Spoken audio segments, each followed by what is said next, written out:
उन दिनों की बात है जब हिंदुस्तान पर शहंशाह जलालुद्दीन मोहम्मद अकबर का राज था। आगरा का किला अपनी पूरी शानो शौकत से दमक रहा था। शाम का वक्त था। सूरज यमुना के पानी में अपना सुनहरा रंग घोलकर विदा ले रहा था और दीवान खास में चिराग रोशन किए जा रहे थे। शहंशाह अकबर अपने नवरत्नों के साथ बैठे थे। माहौल खुशनुमा था। तानसेन के संगीत की मीठी धुनें अभी अभी खत्म हुई थी और अब दरबारियों के बीच हल्की फुल्की बातचीत का दौर चल रहा था। शहंशाह अकबर आज बेहद अच्छे मूड में थे। उन्होंने अपने एक सूबेदार की बगावत को कुचला था और खजाने में एक बड़ी दौलत का इजाफा हुआ था।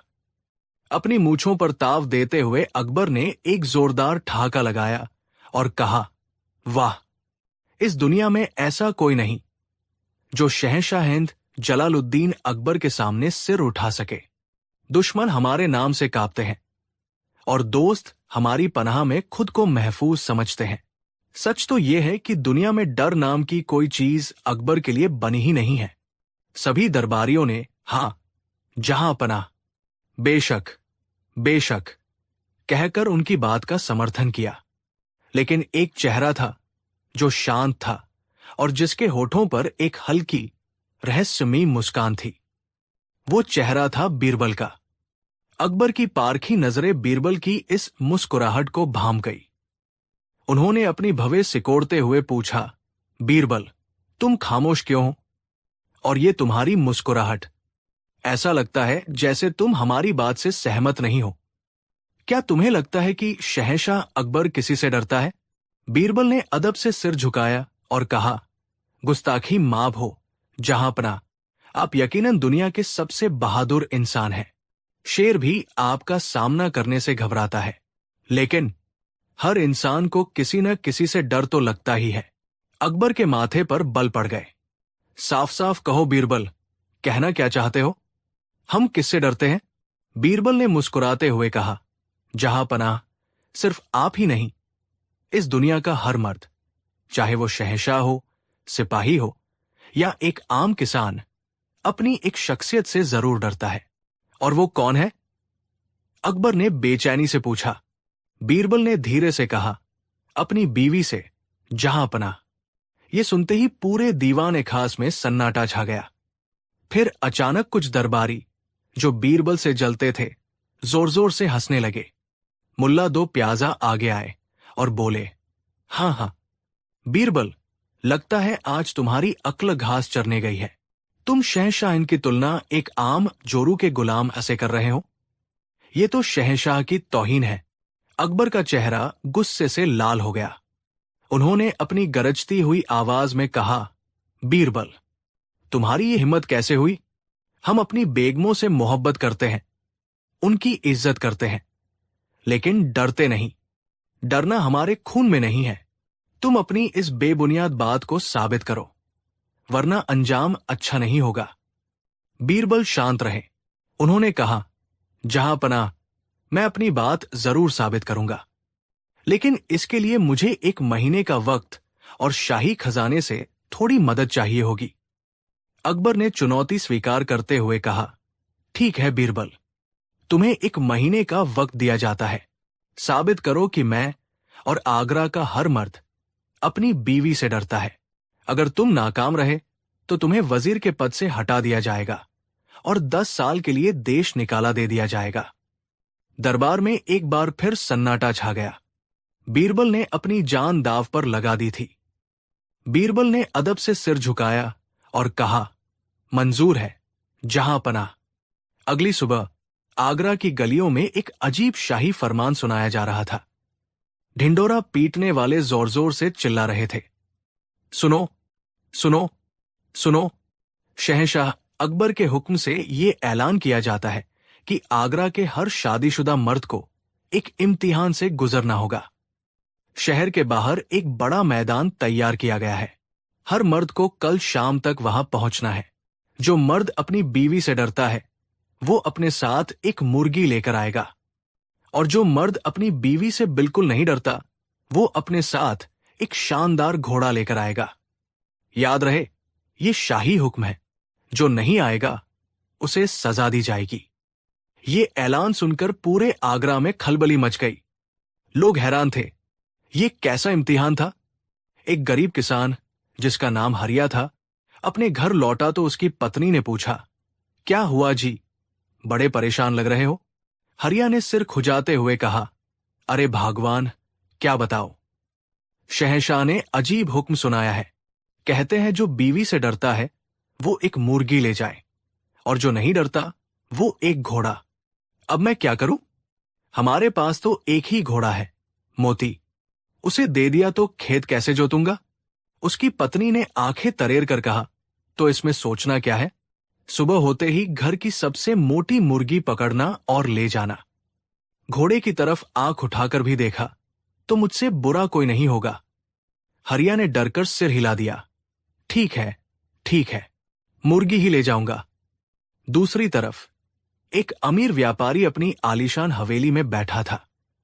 उसने अपनी बेगम से कहा, बेगम, मैं तो कल घोड़ा लेकर जाऊंगा। पूरे आगरा में मेरी इज्जत है। लोग क्या कहेंगे कि सेठ करोड़िमल अपनी बीवी से डरता है। उसकी बेगम ने हीरे की नथनी संभालते हुए कहा, घोड़ा? कौन सा घोड़ा?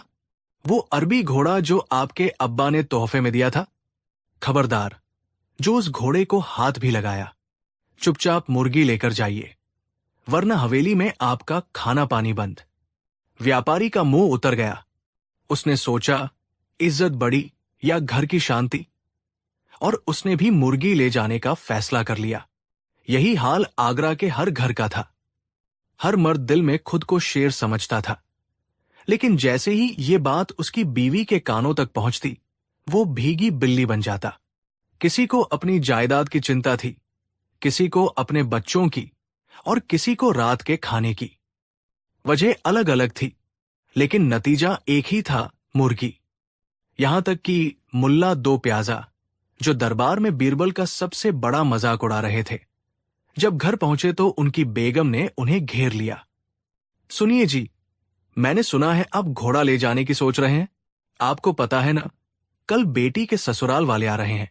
अगर आपने घोड़ा दे दिया तो हम उन्हें घुमाने किस पर ले जाएंगे? क्या हमारी नाक कटवानी है? मुल्ला ने बहुत बहस की, लेकिन अंत में उन्हें भी हार माननी पड़ी। उन्होंने तय किया कि वो भी एक मुर्गी ही लेकर जाएंगे। अगले दिन शाम को शहर के बाहर का मैदान लोगों से खचाखच भरा हुआ था। शहंशाह अकबर अपने घोड़े पर सवार होकर बीरबल के साथ उस मैदान में पहुंचे। जो नजारा उन्होंने देखा, उसे देखकर उनकी आंखें फटी की फटी रह गई। मैदान में मीलों तक सिर्फ मुर्गियां ही मुर्गियां थी। लाखों मुर्गियां, उनके शोर से कान फटे जा रहे थे।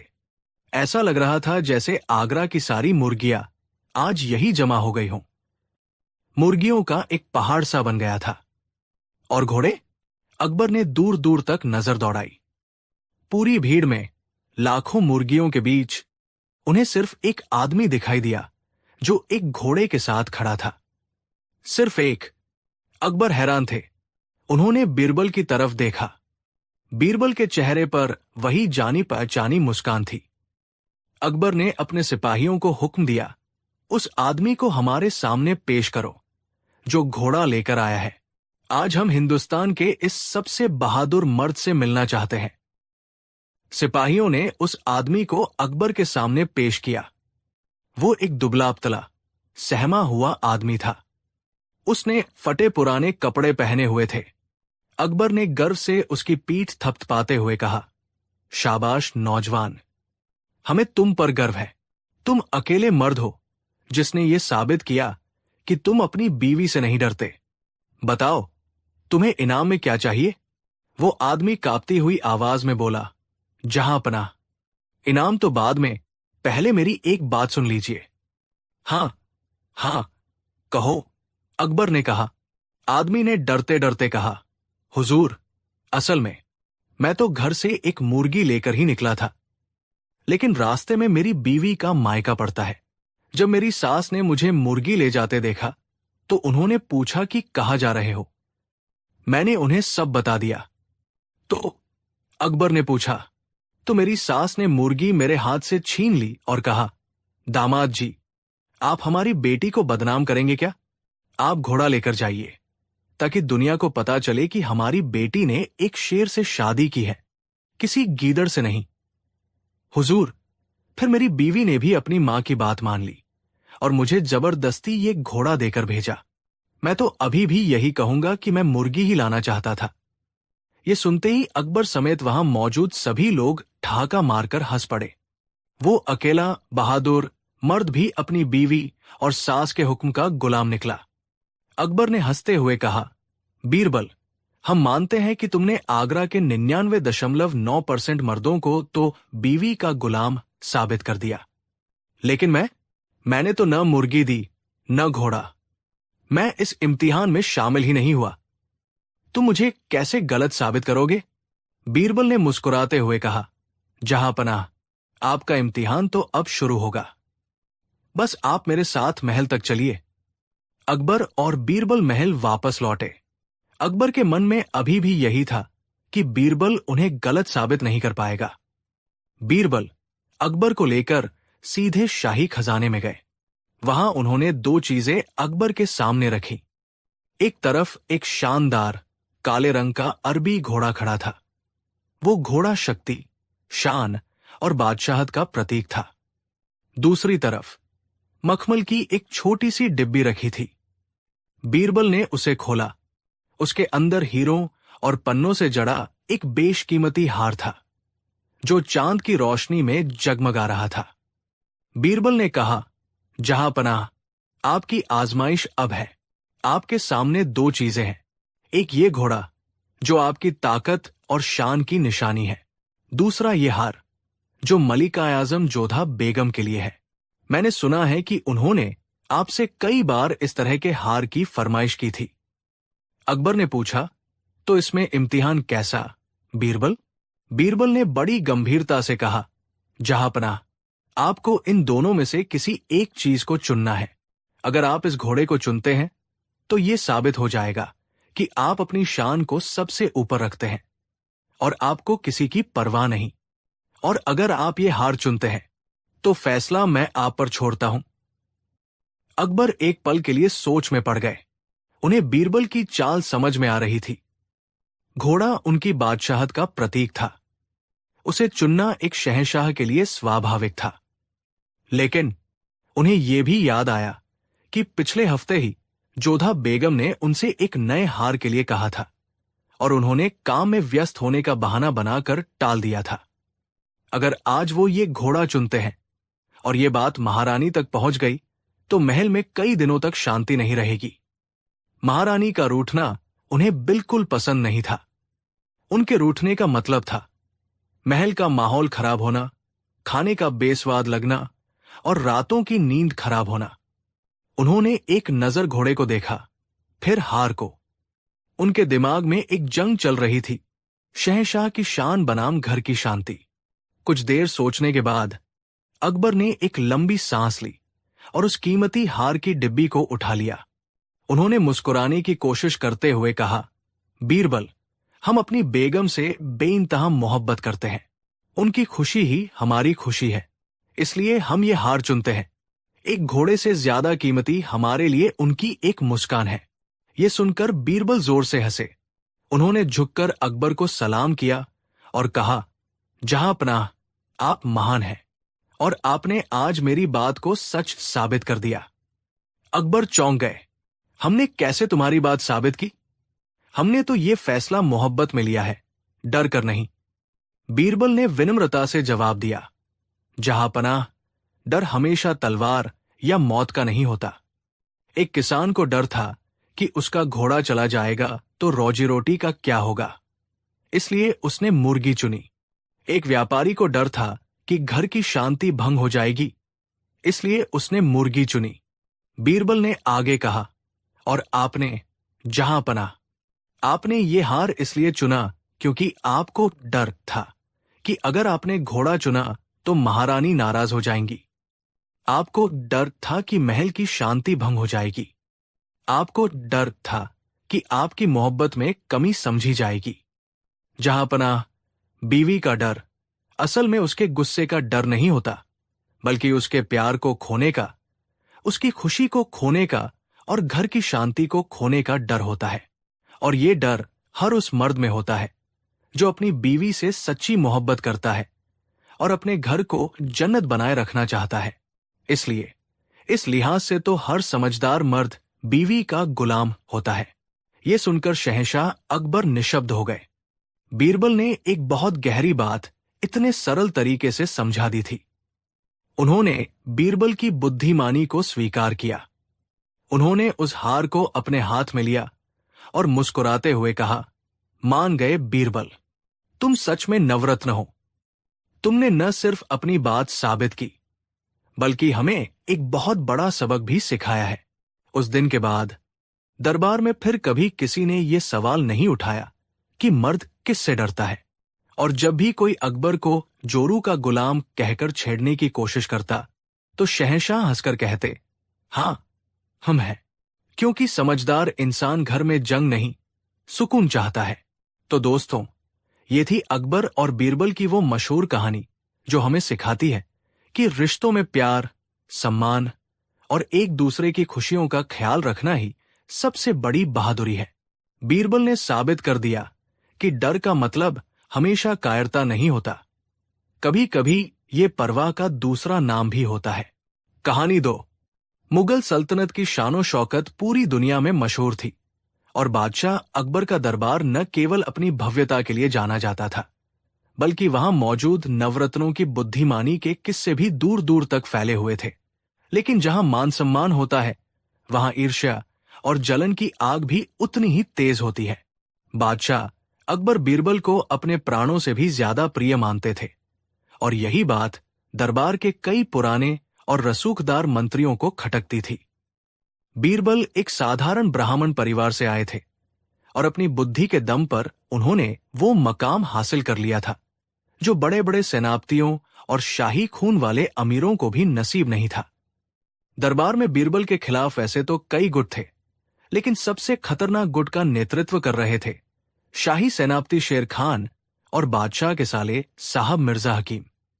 इन दोनों को लगता था कि जब तक बीरबल दरबार में है बादशाह उनकी एक नहीं सुनेंगे और उन्हें वो ओहदा नहीं मिलेगा जिसके वे हकदार हैं। एक अंधेरी रात जब पूरा आगरा शहर गहरी नींद में सो रहा था, तब शेर खान की हवेली के तहखाने में एक गुप्त बैठक चल रही थी। वहां शेर खान, मिर्जा हकीम और मुल्ला दो प्याजा मौजूद थे।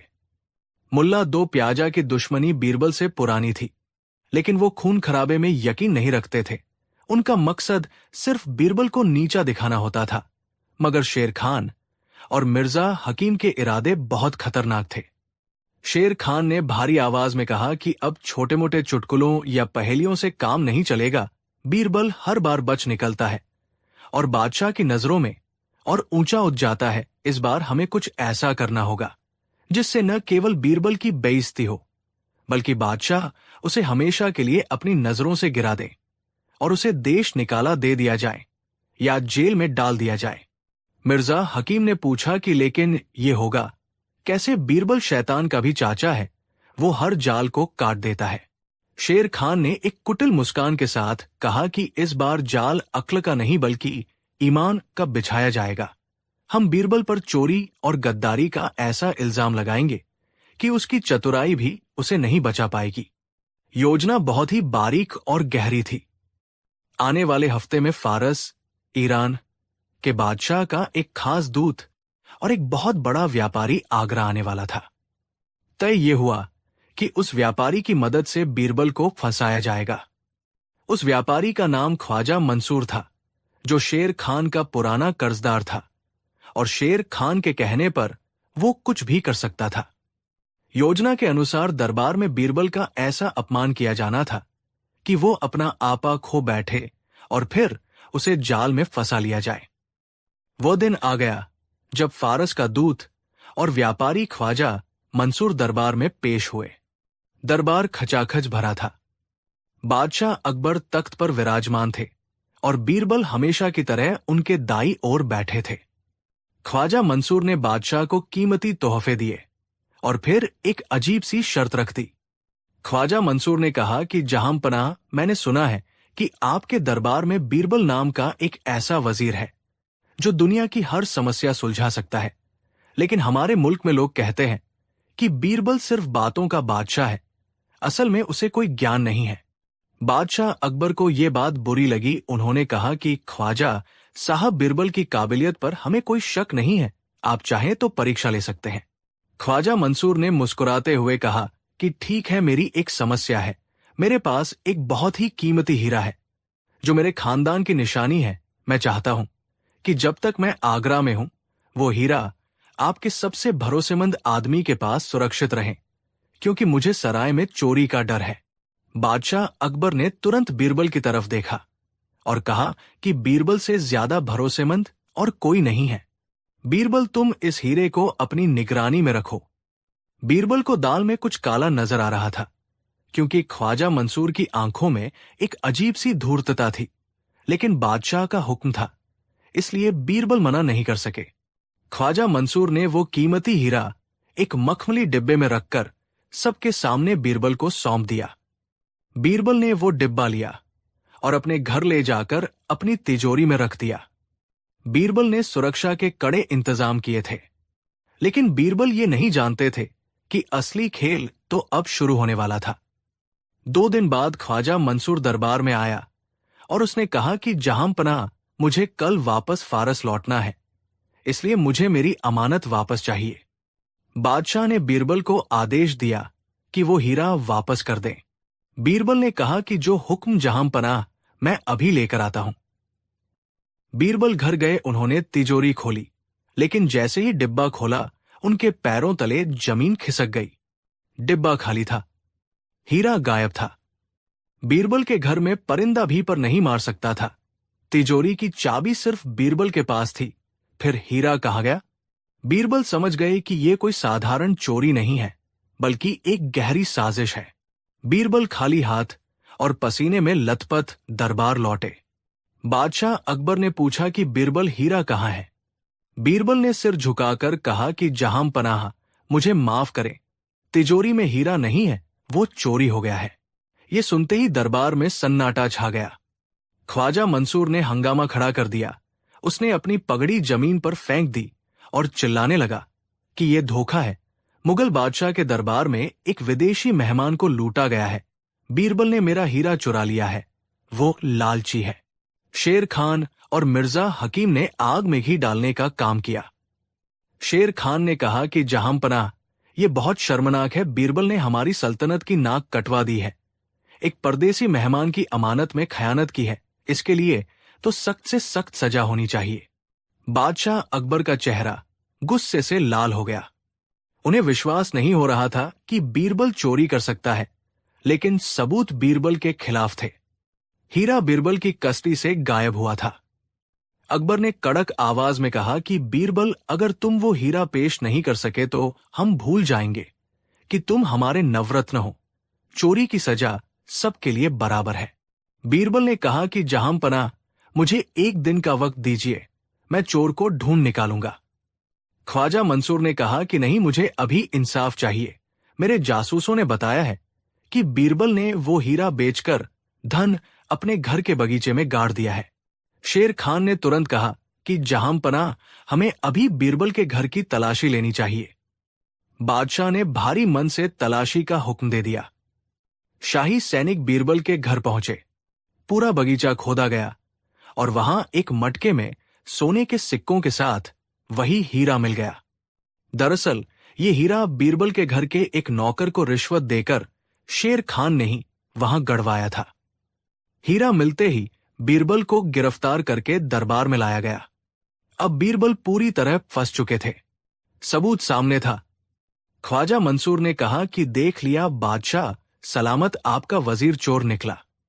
शेर खान ने कहा कि इसे कोड़ों से मारा जाए और गधे पर बैठाकर पूरे शहर में घुमाया जाए, ताकि सबको पता चले कि गद्दारों का क्या हश्र होता है। बीरबल चुपचाप खड़े थे। वो जानते थे कि बहस करने का वक्त निकल चुका है। अब सिर्फ बुद्धि का आखिरी दाव ही उन्हें बचा सकता है। अकबर की आंखों में आंसू और गुस्सा दोनों था। उन्होंने कहा कि बीरबल, हमने तुम्हें भाई माना था और तुमने हमारे भरोसे का ये सिला दिया। हम तुम्हें नवरत्नों से बर्खास्त करते हैं और हुक्म देते हैं कि तुम्हें कल सुबह आगरा के मुख्य चौराहे पर कोड़े मारे जाएंगे और फिर जेल में डाल दिया जाएगा। बीरबल को बेइज्जत करके दरबार से ले जाया गया और काल कोठरी में डाल दिया गया। शेर खान, मिर्जा, हकीम और ख्वाजा मंसूर की खुशी का ठिकाना नहीं था। उन्होंने रात को जश्न मनाया कि आखिरकार बीरबल का अंत हो गया। लेकिन जेल की अंधेरी कोठरी में बीरबल रो नहीं रहे थे, बल्कि उनकी आंखें चमक रही थी। उन्हें याद आया कि जब ख्वाजा मंसूर ने उन्हें हीरा दिया था तो बीरबल ने उस हीरे को छूकर देखा था और उन्हें वह कुछ अजीब लगा था। बीरबल ने जेल के पहरेदार से कहा कि मुझे बादशाह से एक आखिरी बार मिलना है। मेरे पास एक ऐसा राज है जो अगर मैं मर गया तो सल्तनत बर्बाद हो जाएगी। पहरेदार ने यह खबर अकबर तक पहुंचाई। अकबर का दिल अभी भी बीरबल के लिए नरम था। उन्होंने बीरबल को दरबार में बुलाया। अगले दिन सुबह बीरबल को जंजीरों में जकड़कर दरबार लाया गया।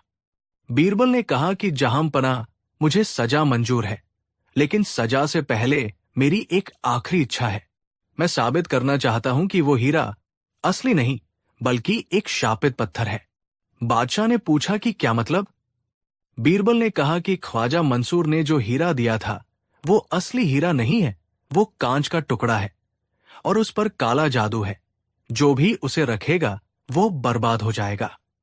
ख्वाजा मंसूर घबरा गया और बोला कि ये झूठ बोल रहा है, वो बेशकीमती हीरा है। बीरबल ने कहा कि ठीक है, अगर वो असली हीरा है तो उसकी परख होनी चाहिए। जहांपनाह हीरे की सबसे बड़ी पहचान यह है कि वो भारी हथौड़े की चोट भी सह लेता है, लेकिन कांच टूट जाता है। अगर ये हीरा असली है तो इसे हथौड़े से मारा जाए। अगर ये नहीं टूटा तो मैं चोर हूं और मुझे फांसी दे दी जाए। लेकिन अगर ये टूट गया तो इसका मतलब ख्वाजा मंसूर ने झूठ बोला और बादशाह को नकली कांच देकर धोखा देने की कोशिश की। अब ख्वाजा मंसूर धर्म संकट में फंस गया। अगर वो कहता कि हथौड़ा मत मारो तो शक होता, और अगर हथौड़ा पड़ता तो हीरा टूट सकता था, क्योंकि असली हीरा कठोर होता है, लेकिन हथौड़े की भी एक सीमा होती है। लेकिन बीरबल ने इतना आत्मविश्वास दिखाया कि अकबर ने जौहरी को बुलाया।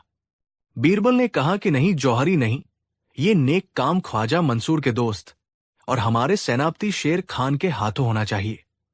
शेर खान डर गया, लेकिन बादशाह का हुक्म टाल नहीं सका। एक भारी हथौड़ा और वो हीरा लाया गया। दरबार में सन्नाटा था। शेर खान के हाथ कांप रहे थे। बीरबल ने जोर से कहा कि मारिए शेर खान जी, अगर ये असली है तो कुछ नहीं होगा। शेर खान ने डरते डरते हथौड़ा मारा, लेकिन धीरे से। बीरबल ने हंसते हुए कहा कि ये क्या सेनापति जी, आप तो ऐसे मार रहे हैं जैसे फूल चढ़ा रहे हो, जोर से मारिए। शेर खान ने अपनी इज्जत बचाने के लिए पूरी ताकत से हथौड़ा मारा। चटाक, एक तेज आवाज आई और वो हीरा चकनाचूर होकर धूल में मिल गया। दरबार में सभी हैरान रह गए। बीरबल जोर से हंसे और बोले कि जहांपनाह, देखिए, ये असली हीरा नहीं था। असली हीरा इतनी आसानी से बुरादा नहीं बनता, ये तो कांच का एक सस्ता टुकड़ा था। ख्वाजा मंसूर ने बादशाह को धोखा दिया है। उसने कांच का टुकड़ा देकर मुझसे असली हीरे की सुरक्षा मांगी थी और फिर मुझ पर चोरी का इल्जाम लगाया। ख्वाजा मंसूर का चेहरा पीला पड़ गया। अकबर गुस्से से तख्त से खड़े हो गए। उन्होंने पूछा कि ख्वाजा, ये क्या तमाशा है?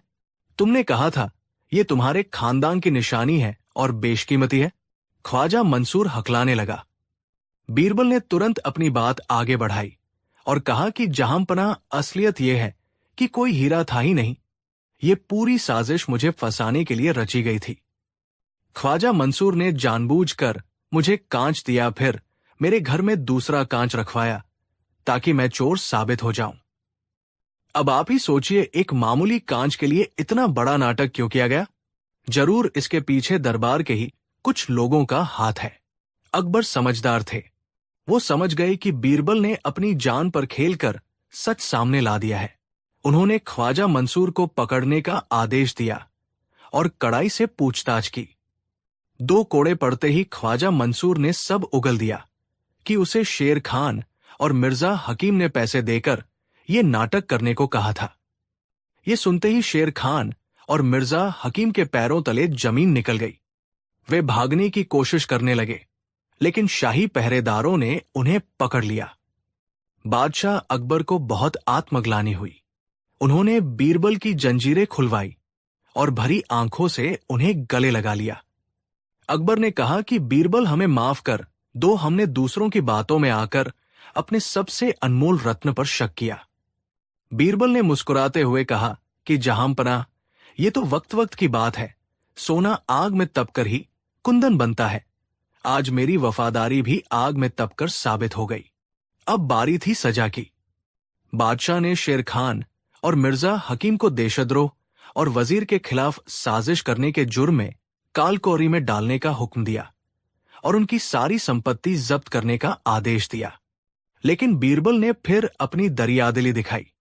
उन्होंने कहा कि जहांपनाह, इन्हें इतनी कड़ी सजा मत दीजिए। आखिर ये आपके पुराने सेवक हैं और मिर्जा हकीम आपके रिश्तेदार भी हैं। बस इन्हें कुछ दिनों के लिए नजरबंद कर दीजिए और इनसे कहिए कि आगे से ऐसी गलती न करें, क्योंकि बीरबल को गिराने के लिए उन्हें अपनी अक्ल का स्तर बढ़ाना होगा, न कि साजिशों का। बादशाह बीरबल की इस महानता से और भी प्रभावित हुए। उन्होंने शेर खान और मिर्जा हकीम को उनके ओहदों से हटा दिया और उन्हें अपमानित करके दरबार से निकाल दिया, जो उनके लिए मौत से भी बदतर सजा थी। बीरबल का खोया हुआ सम्मान न केवल वापस आया, बल्कि कई गुना बढ़ गया। पूरे आगरा शहर में जश्न मनाया गया। लोगों ने कहा कि बीरबल को नीचा दिखाना सूरज पर थूकने जैसा है। जो थूकता है वो उसी के मुंह पर आकर गिरता है। इस घटना के बाद दरबारियों ने कान पकड़ लिए कि वे कभी बीरबल के खिलाफ साजिश नहीं करेंगे। लेकिन जलन की आग बुझती कहाँ है। कुछ महीने बाद फिर एक कोशिश की गई। इस बार तरीका बदला गया। मुल्ला दो प्याजा ने सोचा कि बीरबल को बातों में नहीं हराया जा सकता और न ही झूठे इल्जाम में फंसाया जा सकता है, तो क्यों न बीरबल के स्वाभिमान पर चोट की जाए। एक दिन दरबार में मुल्ला दो प्याजा ने बादशाह से कहा कि जहांपनाह, बीरबल हमेशा दावा करते हैं कि वे हर भाषा समझ सकते हैं और हर जानवर की बोली जानते हैं। क्या ये सच है? बीरबल समझ गए कि मुल्ला फिर कोई चाल चल रहे हैं। बीरबल ने कहा कि हां, मैं कोशिश कर सकता हूं। मुल्ला ने कहा कि ठीक है, मेरे पास एक ऐसा गधा है जो भविष्य बताता है, लेकिन वो सिर्फ अपनी भाषा में बोलता है। मैं चाहता हूं कि बीरबल सबके सामने उस गधे से बात करें और हमें बताएं कि वो गधा हमारे बादशाह के बारे में क्या सोचता है। अगर बीरबल ने मना किया तो इसका मतलब वे डरपोक है, और अगर हां कहा और गधे ने कुछ नहीं बोला तो बीरबल झूठे साबित होंगे। अगले दिन दरबार के बीचों बीच एक मरियल सा गधा लाया गया। मुल्ला दो प्याजा ने बड़ी शान से कहा कि लीजिए बीरबल जी, बात कीजिए अपने इस मित्र से। पूरा दरबार हंसी से गूंज उठा। ये बीरबल का सीधा अपमान था। उन्हें एक जानवर के बराबर खड़ा कर दिया गया था। बीरबल जरा भी विचलित नहीं हुए। वे अपनी जगह से उठे और बड़ी गंभीरता से गधे के पास गए। उन्होंने गधे के कान में कुछ फुसफुसाया। गधा चुप खड़ा रहा। फिर बीरबल ने अपना कान गधे के मुंह के पास लगाया। अचानक गधे ने रेंकना शुरू कर दिया, ढेंचू ढेंचू। बीरबल बहुत ध्यान से ऐसे सुन रहे थे जैसे कोई बहुत महत्वपूर्ण बात हो रही हो। फिर वे गधे के सामने सिर झुकाकर वापस अपनी जगह आ गए। बादशाह अकबर ने उत्सुकता से पूछा कि बीरबल, क्या बात हुई? इस गधे ने क्या कहा? बीरबल ने चेहरे पर बहुत संजीदा भाव लाते हुए कहा कि जहांपनाह, ये गधा बहुत ज्ञानी है। इसने मुझसे कहा कि वो आपके राज्य से बहुत खुश है, लेकिन उसे एक शिकायत है। बादशाह ने पूछा कि क्या शिकायत? बीरबल ने कहा कि गधे ने मुझसे कहा है कि बीरबल, तुम तो इंसानों में रहकर अपनी अक्ल खराब कर रहे हो। तुम बहुत समझदार हो, इसलिए तुम्हें हम गधों के समाज में शामिल हो जाना चाहिए। वहां तुम्हें बहुत इज्जत मिलेगी। दरबार में सन्नाटा छा गया। मुल्ला दो प्याजा खुश हो रहे थे कि बीरबल ने खुद को गधों के लायक बता दिया, लेकिन बीरबल ने अपनी बात पूरी करते हुए कहा कि लेकिन जहांपनाह, मैंने उस गधे के प्रस्ताव को ठुकरा दिया। बादशाह ने पूछा, क्यों? बीरबल ने मुल्ला दो प्याजा की तरफ इशारा करते हुए कहा कि मैंने गधे से कहा कि भाई, मैं तुम्हारे समाज में नहीं आ सकता, क्योंकि तुम्हारे समाज के कई रिश्तेदार पहले से ही हमारे दरबार में मंत्री बनकर बैठे हैं, और अगर मैं वहां आया तो यहां दरबार खाली हो जाएगा। ये सुनते ही बादशाह अकबर जोर से ठहाका मारकर हंस पड़े। बीरबल ने बड़ी चतुराई से मुल्ला दो प्याजा और उनके साथियों को गधा कह दिया था, बिना कोई अपशब्द बोले। मुल्ला दो प्याजा का चेहरा देखने लायक था। उन्होंने बीरबल को गधे के साथ खड़ा करके नीचा दिखाने की कोशिश की थी, लेकिन बीरबल ने उसी गधे का सहारा लेकर पूरे विरोधी गुट को धो दिया। उस दिन के बाद से किसी ने भी बीरबल को नीचा दिखाने की जुर्रत नहीं की। तो दोस्तों, इस कहानी से हमें ये सीख मिलती है कि जब कोई आपसे ईर्ष्या करे और आपको नीचा दिखाने की कोशिश करे तो घबराना नहीं चाहिए। सच्चाई और बुद्धि का साथ कभी नहीं छोड़ना चाहिए। जैसे बीरबल ने अपनी चतुराई से न केवल अपनी जान बचाई, बल्कि अपने विरोधियों को भी धूल चटा दी, वैसे ही हमें भी संयम से काम लेना चाहिए। बीरबल के खिलाफ रची गई ये साजिशें इतिहास के पन्नों में दर्ज है, जो हमें बताती है कि बुराई चाहे कितनी भी ताकतवर क्यों न हो, जीत हमेशा अच्छाई और बुद्धिमानी की ही होती है। कहानी 3 उन दिनों की बात है जब आगरा शहर न केवल मुगल सल्तनत की राजधानी था, बल्कि आस्था, कला और ज्ञान का एक बड़ा केंद्र भी था। शहंशाह अकबर खुद हर धर्म और हर तरह के ज्ञान का सम्मान करते थे। उनके दरबार में विद्वान, कलाकार और सूफियों का आना जाना लगा रहता था। लेकिन कभी कभी इसी सम्मान का फायदा उठाकर कुछ ढोंगी भी अपनी दुकान चमकाने चले आते थे। एक दिन आगरा की गलियों में एक नए साधु के चमत्कारों की चर्चा आग की तरह फैल गई। उनका नाम था साधु निरंजन। लोगों का कहना था कि साधु निरंजन के पास दिव्य शक्तियां हैं। वो हवा में से चीजें प्रकट कर सकते थे, लोगों के मन की बात जान लेते थे और किसी भी खोई हुई वस्तु को अपनी यौगिक शक्ति से वापस ला सकते थे। उनकी ख्याति का तरीका बड़ा अनोखा था। वो किसी से कुछ मांगते नहीं थे। वो यमुना के किनारे एक साधारण सी कुटिया में रहते थे। जो भी दुखी व्यक्ति उनके पास जाता, वो उसकी समस्या सुनते, आंखें बंद करते और कुछ ही पलों में उसकी खोई हुई अंगूठी, चोरी हुए कंगन या गुम हो चुका कोई जरूरी दस्तावेज हवा में से प्रकट करके उसके हाथ में रख देते। लोग उन्हें चमत्कारी मानने लगे। बड़े बड़े सेठ और व्यापारी उनके भक्त बन गए। उनकी कुटिया के बाहर हर समय सैकड़ों लोगों की भीड़ लगी रहती थी। असल में ये सब एक बहुत ही चालाकी से बुना गया जाल था। साधु निरंजन एक बुद्धिमान मनोवैज्ञानिक और एक बेहतरीन योजनाकार था। उसने शहर में अपने कुछ चेले फैला रखे थे, जो बाजारों, सरायों और चौपालों पर लोगों की बातें सुनते थे। जब कोई सेठ अपनी किसी कीमती चीज के खोने का जिक्र करता, तो ये खबर फौरन साधु तक पहुंच जाती। साधु के चेले किसी न किसी तरह उस चीज को चुरा लेते या उसका पता लगा लेते और साधु तक पहुंचा देते। फिर जब वो दुखी सेठ साधु की शरण में आता, तो साधु पहले से मौजूद उस चीज को अपनी आस्तीन या जटाओं से निकालकर एक चमत्कार के रूप में पेश कर देता। लोगों को लगता कि ये दिव्य शक्ति है, जबकि ये केवल सूचना और हाथ की सफाई का खेल था। जल्द ही साधु निरंजन की ख्याति महल की दीवारों को लांघकर दीवान ए खास तक पहुंच गई। कई दरबारी, जो स्वभाव से अंधविश्वासी थे, शहंशाह के सामने साधु की शक्तियों का गुणगान करने लगे। मुल्ला दोप्याजा ने कहा, जहां पनाह, मैंने अपनी आंखों से देखा है। साधु जी ने सेठ हरसुख दास की खोई हुई मोतियों की माला हवा में से पैदा कर दी। वो जरूर कोई सिद्ध पुरुष है। एक और दरबारी बोला, हुजूर, हमें ऐसे महात्मा का आशीर्वाद जरूर लेना चाहिए। उनकी कृपा से सल्तनत पर कभी कोई आंच नहीं आएगी। शहंशाह अकबर, जो हमेशा नई चीजें सीखने को उत्सुक रहते थे, उनके मन में भी जिज्ञासा जगी। उन्होंने उस साधु को शाही सम्मान के साथ दरबार में आमंत्रित करने का हुक्म दिया। अगले दिन साधु निरंजन दरबार में उपस्थित हुआ। उसकी जटाएं बिखरी हुई थी, शरीर पर भस्म लगी थी और आंखों में एक ऐसी चमक थी जो किसी को भी सम्मोहित कर ले। उसने शहंशाह को आशीर्वाद देने के अंदाज में हाथ उठाया, झुका नहीं। उसका आत्मविश्वास देखने लायक था। अकबर ने कहा, हमने आपके चमत्कारों के बारे में बहुत सुना है साधु जी। हम भी आपकी शक्तियों को देखना चाहते हैं। साधु निरंजन मुस्कुराया, राजन, शक्तियां प्रदर्शन की वस्तु नहीं होती। ये तो ईश्वर की कृपा है जो भक्तों का दुख दूर करने के लिए प्रकट होती है। फिर भी यदि आपकी इच्छा है। उसने अपनी आंखें बंद की और कुछ मंत्र बुदबुदाने लगा। दरबार में गहरा सन्नाटा छा गया।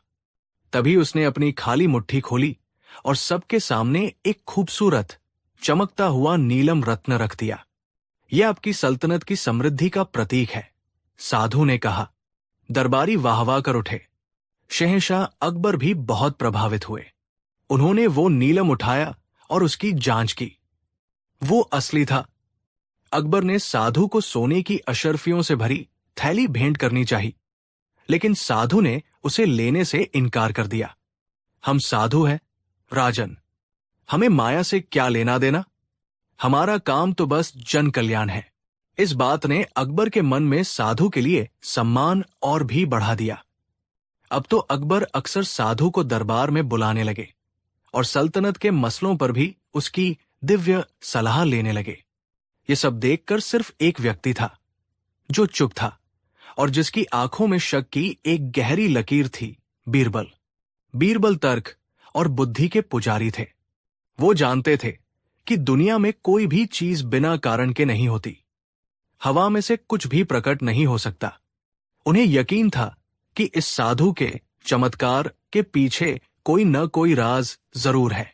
एक दिन जब अकबर ने बीरबल से साधु के बारे में राय मांगी, तो बीरबल ने साफ कह दिया, जहां अपना, मैं मानता हूं कि यह साधु ज्ञानी हो सकता है, लेकिन चमत्कारी नहीं। हर कर्तव्य के पीछे एक कला होती है। मुझे लगता है हमें इनकी परीक्षा लेनी चाहिए। यह सुनकर मुल्ला दोप्याजा और अन्य दरबारी जो साधु के भक्त बन चुके थे, बीरबल पर टूट पड़े। बीरबल, तुम हमेशा हर पवित्र चीज का अपमान करते हो। तुम एक दिव्य आत्मा पर शक कर रहे हो। अकबर भी बीरबल से थोड़े नाराज हुए। बीरबल, तुम हमेशा अपनी बुद्धि का घमंड करते हो। कुछ चीजें बुद्धि से परे भी होती है, लेकिन अगर तुम इतना ही जोर दे रहे हो तो ठीक है, तुम साधु की परीक्षा ले सकते हो। लेकिन याद रहे, अगर तुम गलत साबित हुए और साधु का अपमान हुआ तो तुम्हें इसकी भारी कीमत चुकानी पड़ेगी। बीरबल ने चुनौती स्वीकार कर ली। मंजूर है, जहां अपना। मैं कल ही साधु महाराज की एक सार्वजनिक परीक्षा का आयोजन करूंगा। अगले दिन महल के विशाल आंगन में हजारों लोगों की भीड़ जमा थी। शहंशाह अकबर अपने सिंहासन पर विराजमान थे। उनके एक तरफ साधु निरंजन अपने पूरे तेज के साथ बैठे थे और दूसरी तरफ शांत भाव से बीरबल खड़े थे।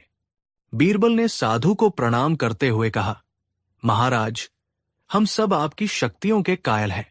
आज हम चाहते हैं कि आप पूरे आगरा के सामने अपनी दिव्यता का एक ऐसा प्रमाण दें जिसे देखकर किसी के मन में कोई शंका न रह जाए। साधु ने अहंकार से मुस्कुराते हुए कहा, कहो, क्या चाहते हो? बीरबल ने कहा, मेरे 2 प्रश्न या 2 चुनौतियां हैं। पहली चुनौती मेरे मन से जुड़ी है। आप तो मन की बात जान लेते हैं। मैं अपने मन में एक चीज सोच रहा हूं। आप अपनी दिव्य दृष्टि से बताइए कि वह क्या है और उसे यही प्रकट कर दीजिए। ये एक बहुत ही चालाक चाल थी। अब तक साधु उन चीजों को प्रकट करता था जिनकी जानकारी उसके चेलों ने उसे पहले ही दे दी होती थी, लेकिन बीरबल के मन में क्या है ये कोई नहीं जान सकता था। साधु एक पल के लिए घबराया, लेकिन फिर उसने खुद को संभाला। उसने आंखें बंद की और गहरा ध्यान करने का नाटक करने लगा। दरबारियों ने अपनी सांसें रोक ली थी। काफी देर बाद साधु ने आंखें खोली और अपनी मुट्ठी से एक सोने का सिक्का प्रकट करते हुए कहा, तुम्हारे मन में धन का लालच है, मंत्री। तुम राजकोष से एक सिक्का चाहते थे, ये लो। कुछ दरबारी वाहवाह कर उठे, लेकिन बीरबल मुस्कुराते रहे। उन्होंने कहा, नहीं साधु जी, आप गलत हैं। मेरे मन में धन का लालच नहीं था। तो फिर क्या था? साधु ने झल्लाकर पूछा। बीरबल ने शांति से जवाब दिया, मेरे मन में इस वक्त मेरे गांव के घर में पल रही मेरी प्यारी भूरी गाय का बछड़ा था। मैं सोच रहा था कि काश वो यहां आ जाता। क्या आप उसे यहां प्रकट कर सकते हैं? यह सुनकर साधु का चेहरा पीला पड़ गया। सोने का सिक्का तो कोई भी छिपा कर ला सकता था, लेकिन एक जीता जागता बछड़ा हवा में से कैसे प्रकट करता? दरबार में कानाफूसी होने लगी। साधु की पहली परीक्षा असफल हो गई थी, लेकिन बीरबल ने उसे भागने का मौका नहीं दिया। कोई बात नहीं महाराज, बीरबल ने कहा, शायद ये आपके लिए बहुत साधारण सी चीज थी। अब मैं आपके सामने दूसरी और आखिरी चुनौती रखता हूं। बीरबल ने शहंशाह की ओर इशारा किया। शहंशाह अकबर के मन में इस वक्त एक विचार है, एक इच्छा है। हम सब जानते हैं कि शहंशाह की सबसे बड़ी चिंता उनकी प्रजा की भलाई है। आप अपनी शक्ति से शहंशाह के मन में छिपी उस सबसे बड़ी इच्छा को जानिए और उसे पूरा कीजिए। अब साधु बुरी तरह फंस गया। वो शहंशाह के मन की बात कैसे जान सकता था? उसने फिर से आंखें बंद की। इस बार उसका माथा पसीने से भीग रहा था। वो जानता था कि अगर वो इस बार भी गलत हुआ तो उसका सारा खेल खत्म हो जाएगा। काफी देर तक सोचने के बाद उसे एक तरकीब सूझी। उसने सोचा कि राजा महाराजा हमेशा अपने खजाने को लेकर चिंतित रहते हैं। उसने आंखें खोली और आत्मविश्वास से कहा, शहंशाह, आपके मन में अपने शाही खजाने की सुरक्षा को लेकर चिंता है। आप चाहते हैं कि आपका खजाना हमेशा भरा रहे और कभी खाली न हो। यह सुनकर अकबर कुछ नहीं बोले, बस बीरबल की ओर देखने लगे। बीरबल ने साधु से कहा, ठीक है, मान लिया कि शहंशाह के मन में यही है, तो अब आप अपनी शक्ति से इस इच्छा को पूरा कीजिए। कुछ ऐसा कीजिए कि मुगल सल्तनत का खजाना हमेशा भरा रहे। साधु हंसा, यह तो बहुत आसान है। उसने अपनी झोली से कुछ चावल के दाने निकाले, उन पर कुछ मंत्र फूंके और अकबर को देते हुए कहा, शहंशाह, इन अभिमंत्रित चावलों को अपनी तिजोरी में रख दीजिए। आपकी तिजोरी कभी खाली नहीं होगी। अब बीरबल की बारी थी। बीरबल जोर से हंसे। उन्होंने कहा, बस साधु जी, आपकी सारी दिव्य शक्ति बस इन चावल के दानों में है। अगर ऐसा है तो आप खुद एक सम्राट क्यों नहीं बन जाते? आप अपनी शक्ति से खुद के लिए खजाना क्यों नहीं बना लेते और इस कुटिया में क्यों रहते हैं? यह तर्क अकाट्य था। साधु के पास कोई जवाब नहीं था।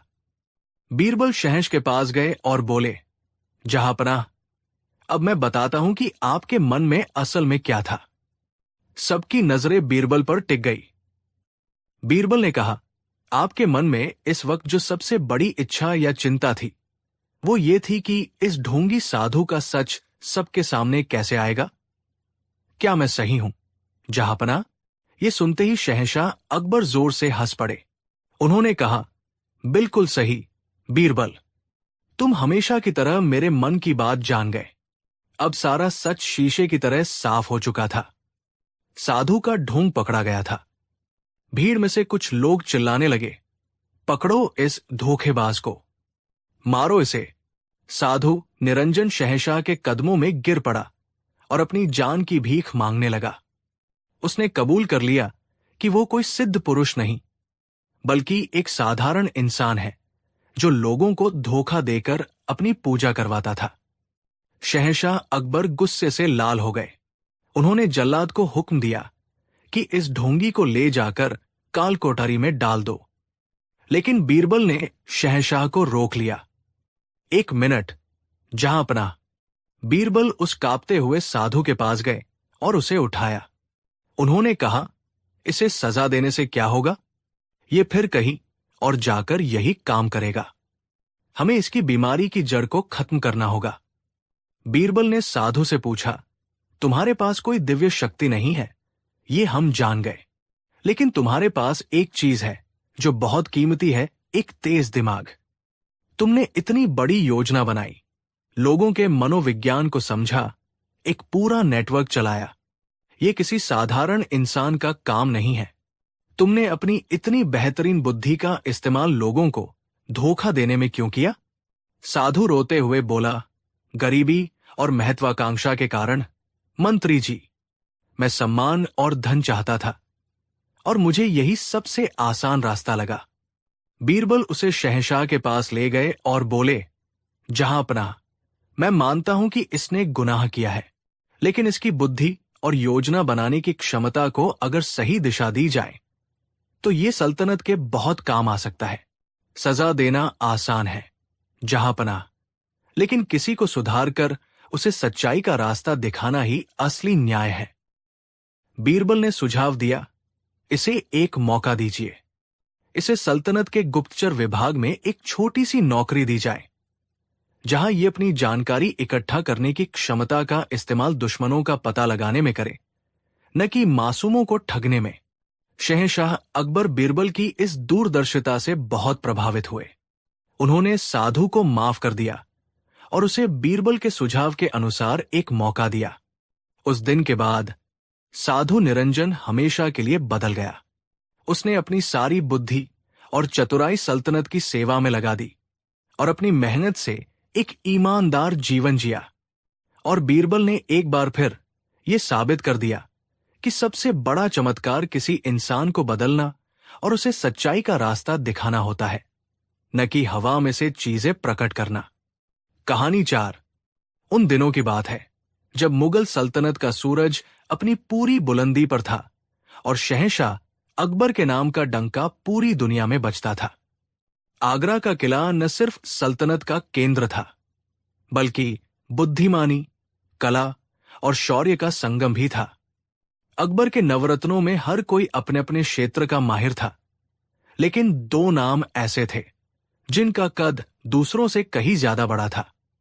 एक थे राजा बीरबल, जिनकी हाजिर जवाबी और बुद्धि का लोहा पूरा दरबार मानता था। उनकी ताकत उनकी जुबान और उनका दिमाग था। और दूसरे थे आमेर के राजा मानसिंह, अकबर के सबसे भरोसेमंद सेनापति और रिश्तेदार। उनकी ताकत उनकी तलवार और उनकी सेना थी। मानसिंह एक महान योद्धा थे, जिनकी बहादुरी के किस्से सरहदों के पार तक मशहूर थे। दोनों ही अकबर को अजीज थे, लेकिन दोनों के बीच एक अनकही, ठंडी सी प्रतिस्पर्धा हमेशा बनी रहती थी। मानसिंह को लगता था कि सल्तनत की नींव तलवारों पर रखी गई है और एक सैनिक का सम्मान किसी भी मसखरे शायर या सलाहकार से कहीं ज्यादा होना चाहिए। उन्हें बीरबल का शहंशाह के इतने करीब होना पसंद नहीं था। उन्हें लगता था कि बीरबल सिर्फ मीठी मीठी बातें करके शहंशाह को बहलाते हैं, जबकि असली मेहनत और खतरा तो वो और उनके जैसे सिपाही उठाते हैं। ये जलन और अहंकार का बीज धीरे धीरे एक जहरीले पेड़ में बदल रहा था, और मानसिंह मौके की तलाश में थे कि कब वो बीरबल को शहंशाह की नजरों में हमेशा के लिए गिरा दे। और वो मौका उन्हें जल्द ही मिल गया। एक दिन दीवानाम खचाखच भरा हुआ था। शहंशाह अकबर अपने सिंहासन पर विराजमान थे और रोजमर्रा के मसलों पर सुनवाई कर रहे थे। तभी दरबार के दरवाजे जोर से खुले और राजा मानसिंह, जो हाल ही में मेवाड़ की सीमा से लौटे थे, तेजी से अंदर दाखिल हुए। उनके चेहरे पर गंभीरता और चिंता की लकीरें थी। उनके कपड़े धूल से सने थे, जैसे वो बिना रुके लंबा सफर तय करके आए हों। उन्होंने शहंशाह को झुककर सलाम किया और हांफती हुई आवाज में बोले, गजब हो गया जहांपनाह। सल्तनत पर एक बहुत बड़ा खतरा मंडरा रहा है। पूरे दरबार में सन्नाटा छा गया। अकबर ने अपनी भवें सिकोड़ते हुए पूछा, साफ साफ कहिए राजा मानसिंह, क्या बात है? मानसिंह ने अपनी कमर से एक चमड़े का थैला निकाला और उसमें से कुछ पुराने कागज और एक नक्शा निकाला। उन्होंने उसे शहंशाह के सामने रखते हुए कहा, जहांपनाह, हमारे जासूसों ने मेवाड़ की सीमा पर एक बहुत बड़ी साजिश का पर्दाफाश किया है। मेवाड़ के राणा काबुल के शासकों के साथ मिलकर आगरा पर एक औचक हमले की तैयारी कर रहे हैं। ये उनके गुप्त संदेश है जो हमारे जासूसों ने अपनी जान पर खेलकर हासिल किए हैं। अकबर ने उन कागजों को देखा। उन पर फारसी और राजस्थानी में कुछ लिखा था और मुहरें लगी हुई थी। नक्शे पर आगरा के किले तक आने वाले कुछ गुप्त रास्तों को दिखाया गया था। दरबार में कानाफूसी शुरू हो गई। हर कोई चिंतित था। अकबर का चेहरा भी गंभीर हो गया। उन्होंने पूछा, क्या तुम्हें इसका कोई और सबूत मिला है? मानसिंह ने विजय भाव से कहा, सबूत ही नहीं, जहांपनाह, हमने उनके एक मुख्य जासूस को भी पकड़ा है। वो हमारी कैद में है और उसने कड़ी पूछताछ के बाद इस पूरी साजिश को कबूल कर लिया है। वो बताता है कि अगले महीने की पूर्णिमा को, जब आप और हम जश्न में डूबे होंगे, तब वो आगरा पर हमला करेंगे। अब तो दरबार में हड़कंप मच गया। ये सल्तनत के खिलाफ एक बहुत बड़ी साजिश थी। अकबर ने अपने सभी सेनापतियों को तुरंत तैयारी शुरू करने का हुक्म दिया। माहौल बेहद तनावपूर्ण हो गया था।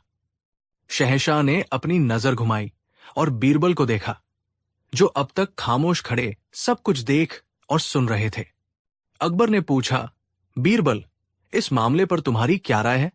बीरबल ने अदब से सिर झुकाया और कहा, जहांपनाह, राजा मानसिंह की बहादुरी और जासूसी पर शक करना सूरज को दिया दिखाने जैसा है, लेकिन मेरा दिल कहता है कि इस मामले में कुछ तो गड़बड़ है।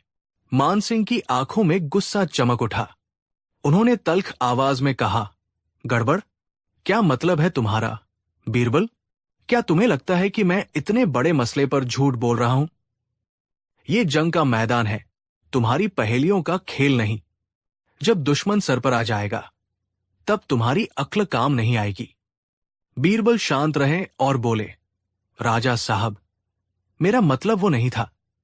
मैं बस कुछ सवाल पूछना चाहता हूं। मेवाड़ के राणा इस वक्त आर्थिक रूप से काफी कमजोर है। वो इतनी बड़ी जंग का खर्च कैसे उठाएंगे?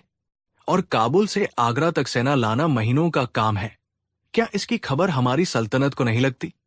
ये रास्ता इतना आसान नहीं है। मानसिंह से, यही तो उनकी चालाकी है। वो हमें गुमराह कर रहे हैं। और रही बात तुम्हारी, तो तुम क्या जानो जंग की बारीकियां? तुम्हारा काम तो बस दरबार में लतीफे सुनाना है। ये बात कहकर मानसिंह ने सीधे बीरबल के आत्मसम्मान पर चोट की थी। अकबर भी दुविधा में थे। एक तरफ उनके सबसे काबिल सेनापति का लाया हुआ ठोस सबूत था और दूसरी तरफ बीरबल के तार्किक सवाल। अकबर ने कहा, बीरबल, तुम्हारे सवाल जायज है, लेकिन हम मानसिंह के लाए सबूतों को नजरअंदाज नहीं कर सकते। हम कोई खतरा मोल नहीं ले सकते। सेना को तैयारी का हुक्म दिया जा चुका है। मानसिंह को लगा कि उनकी पहली जीत हो गई है, लेकिन उनका असली मकसद तो बीरबल को फंसाना था। उन्होंने अपना अगला दाव चला। जहांपनाह, मानसिंह ने कहा, बीरबल की बुद्धिमानी की चर्चा हर जगह है। मैं चाहता हूं कि इस साजिश की तह तक जाने की जिम्मेदारी बीरबल को दी जाए। इन्हें मेवाड़ की सीमा पर भेजा जाए ताकि ये खुद जाकर सच्चाई का पता लगा सकें।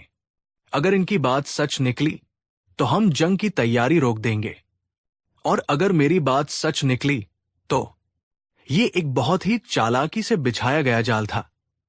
मानसिंह जानते थे कि उन्होंने जो सबूत बनाए हैं वो इतने पुख्ता है कि बीरबल को कुछ नहीं मिलेगा। जब बीरबल खाली हाथ लौटेंगे तो मानसिंह ये साबित कर देंगे कि बीरबल की लापरवाही की वजह से सल्तनत खतरे में पड़ गई थी। शहंशाह की नजरों में बीरबल एक गैरजिम्मेदार और नाकाबिल सलाहकार साबित हो जाएंगे। अकबर को यह प्रस्ताव अच्छा लगा। उन्होंने कहा, ठीक है बीरबल, तुम्हें 1 हफ्ते का वक्त दिया जाता है। तुम सीमा पर जाओ, जांच करो और हमें पूरी रिपोर्ट दो। सल्तनत की सुरक्षा अब तुम्हारे हाथों में है। बीरबल समझ गए कि उन्हें एक बहुत ही मुश्किल जाल में फंसाया जा रहा है। अगर वो मना करते तो डरपोक कहलाते, और अगर वो गए तो मानसिंह के बुने जाल से निकलना लगभग नामुमकिन था। लेकिन बीरबल ने चुनौती स्वीकार कर ली। उन्होंने कहा, जो हुक्म जहांपनाह। अगले दिन बीरबल अपने कुछ भरोसेमंद लोगों के साथ सीमा के लिए रवाना हो गए। मानसिंह मन ही मन मुस्कुरा रहे थे। उन्होंने अपने एक जासूस को बीरबल पर नजर रखने के लिए भेज दिया था। बीरबल जब सीमा के पास के गांव में पहुंचे तो उन्होंने मानसिंह के बताए रास्तों और जगहों की जांच शुरू की, लेकिन उन्हें वहां हमले की तैयारी का कोई निशान नहीं मिला। गांव वाले अपनी रोजमर्रा की जिंदगी में व्यस्त थे। सब कुछ शांत था। बीरबल ने भेष बदलकर कुछ व्यापारियों और किसानों से भी बात की, लेकिन किसी को भी मेवाड़ की तरफ से किसी असामान्य गतिविधि की भनक तक नहीं थी। बीरबल का शक यकीन में बदल रहा था कि यह पूरी कहानी मनगढ़ंत है, लेकिन बिना सबूत के वो मानसिंह को गलत साबित नहीं कर सकते थे। उनके पास सिर्फ 4 दिन बचे थे। तभी बीरबल को एक ख्याल आया। उन्होंने सोचा, साजिश अगर झूठी है तो इसके सबूत भी झूठे होंगे, और हर झूठ में कोई न कोई कमी जरूर होती है। उन्होंने मानसिंह द्वारा पेश किए गए उन खतों और नक्शे को दोबारा ध्यान से देखना शुरू किया। वो उन्हें अपने साथ लाए थे। घंटों तक वो उन कागजों को पलटते रहे। अचानक उनकी नजर एक छोटी सी चीज पर पड़ी, जिसे बाकी सबने नजरअंदाज कर दिया था। नक्शे को बनाने के लिए जिस कागज का इस्तेमाल हुआ था वो बहुत ही खास किस्म का था। उस कागज के एक कोने में एक बहुत ही हल्का, लगभग अदृश्य सा पानी का निशान, वाटरमार्क था। वो निशान मुगल सल्तनत की शाही कागज मिल का था। ये कागज सिर्फ आगरा के किले में शाही कामों के लिए इस्तेमाल होता था। ये मेवाड़ में मिल ही नहीं सकता था। बीरबल की आंखों में चमक आ गई। उन्हें पहला सुराग मिल गया था। अब बारी थी खतों की। खतों पर लगी मुहर असली लग रही थी, लेकिन बीरबल ने जब स्याही को गौर से देखा तो उन्हें कुछ अजीब लगा। उन्होंने अपने एक साथी को, जो जड़ी बूटियों और रसायनों का जानकार था, उस स्याही की जांच करने को कहा। जांच के बाद पता चला कि उस स्याही में नील के साथ एक खास किस्म के गोंद का इस्तेमाल किया गया था। ये गोंद सिर्फ आगरा के पास के एक खास जंगल में पाए जाने वाले बबूल के पेड़ से निकलता था। मेवाड़ में उस गोंद का इस्तेमाल होता ही नहीं था। बीरबल अब पूरी तरह समझ चुके थे। ये साजिश आगरा में ही रची गई थी और इसके पीछे मानसिंह का हाथ था।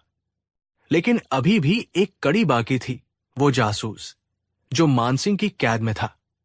उसे झूठा साबित किए बिना बीरबल की बात कोई नहीं मानता। बीरबल आगरा वापस लौटे। दरबार में माहौल अभी भी तनावपूर्ण था। मानसिंह ने बीरबल को देखते ही व्यंग्य से पूछा, क्यों बीरबल, ले आए कोई सबूत या मान ली अपनी हार? बीरबल ने शांत भाव से कहा, राजा साहब, सबूत तो मिले हैं, लेकिन वो आपकी कहानी से थोड़े अलग है। बीरबल शहंशाह अकबर के सामने गए और कहा, जहांपनाह, मैं चाहता हूं कि उस जासूस को एक बार फिर दरबार में पेश किया जाए। मैं उससे कुछ सवाल पूछना चाहता हूं। अकबर ने इजाजत दे दी। उस जासूस को दरबार में लाया गया। वो अभी भी डरासमा दिखने का नाटक कर रहा था। बीरबल ने उससे पूछा, तुम मेवाड़ के रहने वाले हो? जासूस ने कहा, जी हां हुजूर।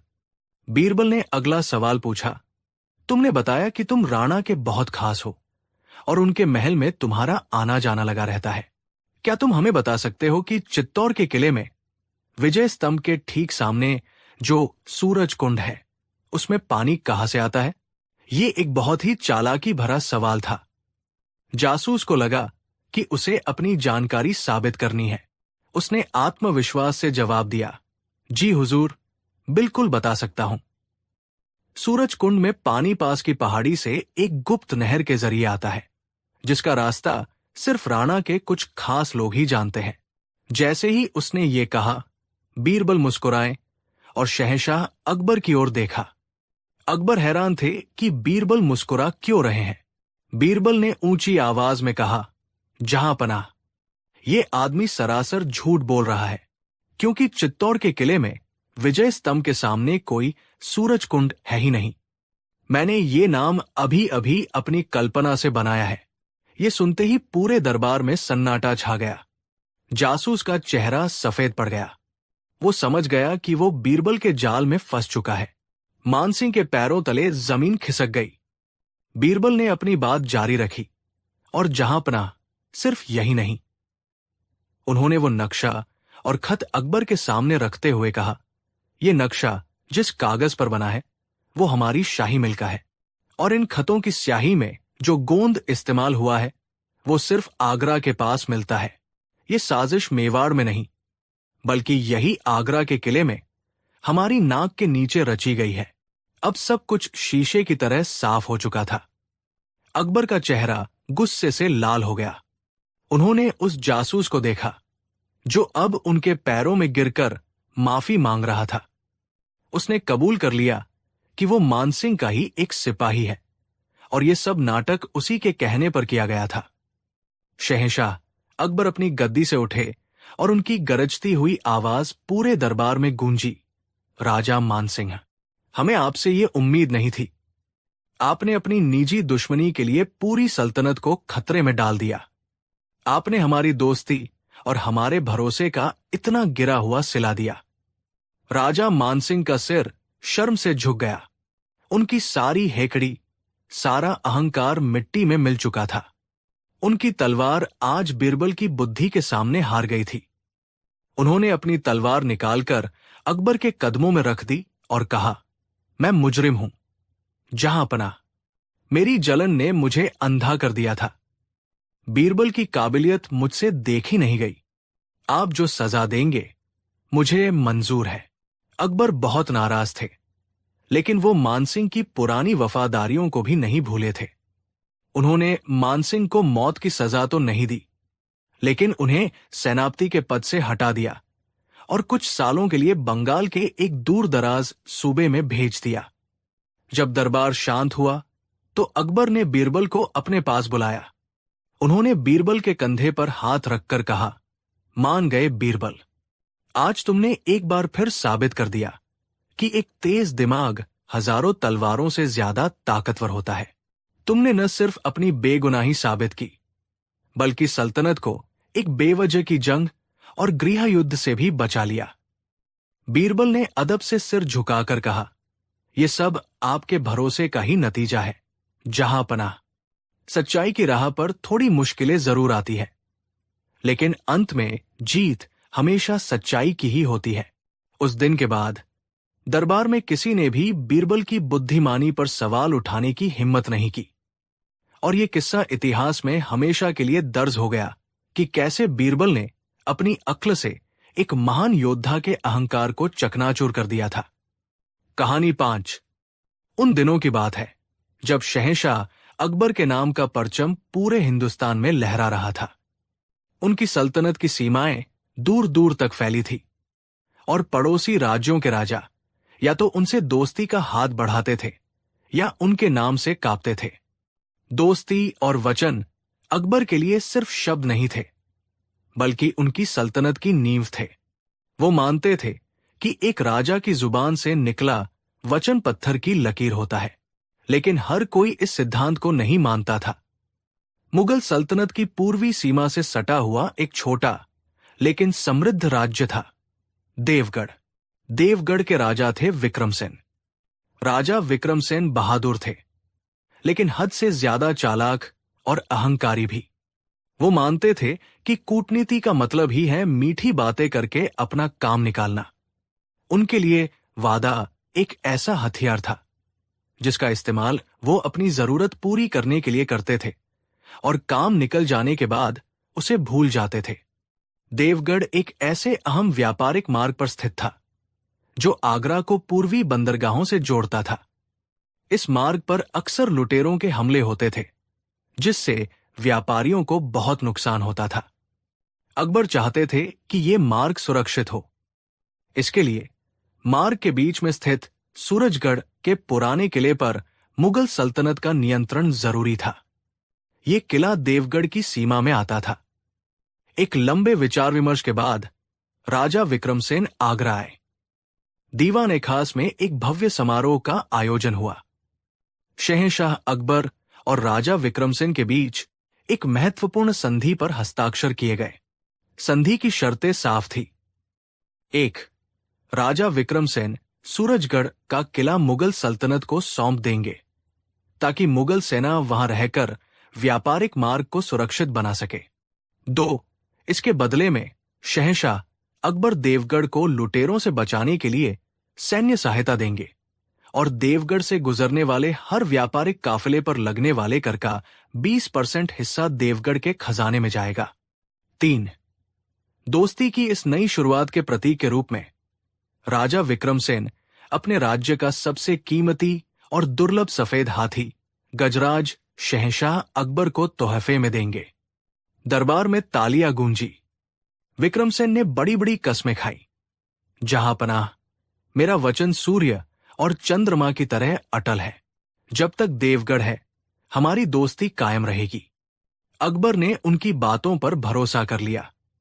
संधि के कुछ ही हफ्तों के भीतर अकबर ने अपना वादा निभाया। मुगल सैनिकों की एक टुकड़ी देवगढ़ की सीमा पर तैनात कर दी गई और लुटेरों का आतंक लगभग खत्म हो गया। व्यापारिक मार्ग फिर से गुलजार हो गया और देवगढ़ के खजाने में पैसा बरसने लगा। महीने बीत गए, 2 महीने, फिर 6 महीने, लेकिन राजा विक्रमसेन ने अपना कोई भी वादा पूरा नहीं किया।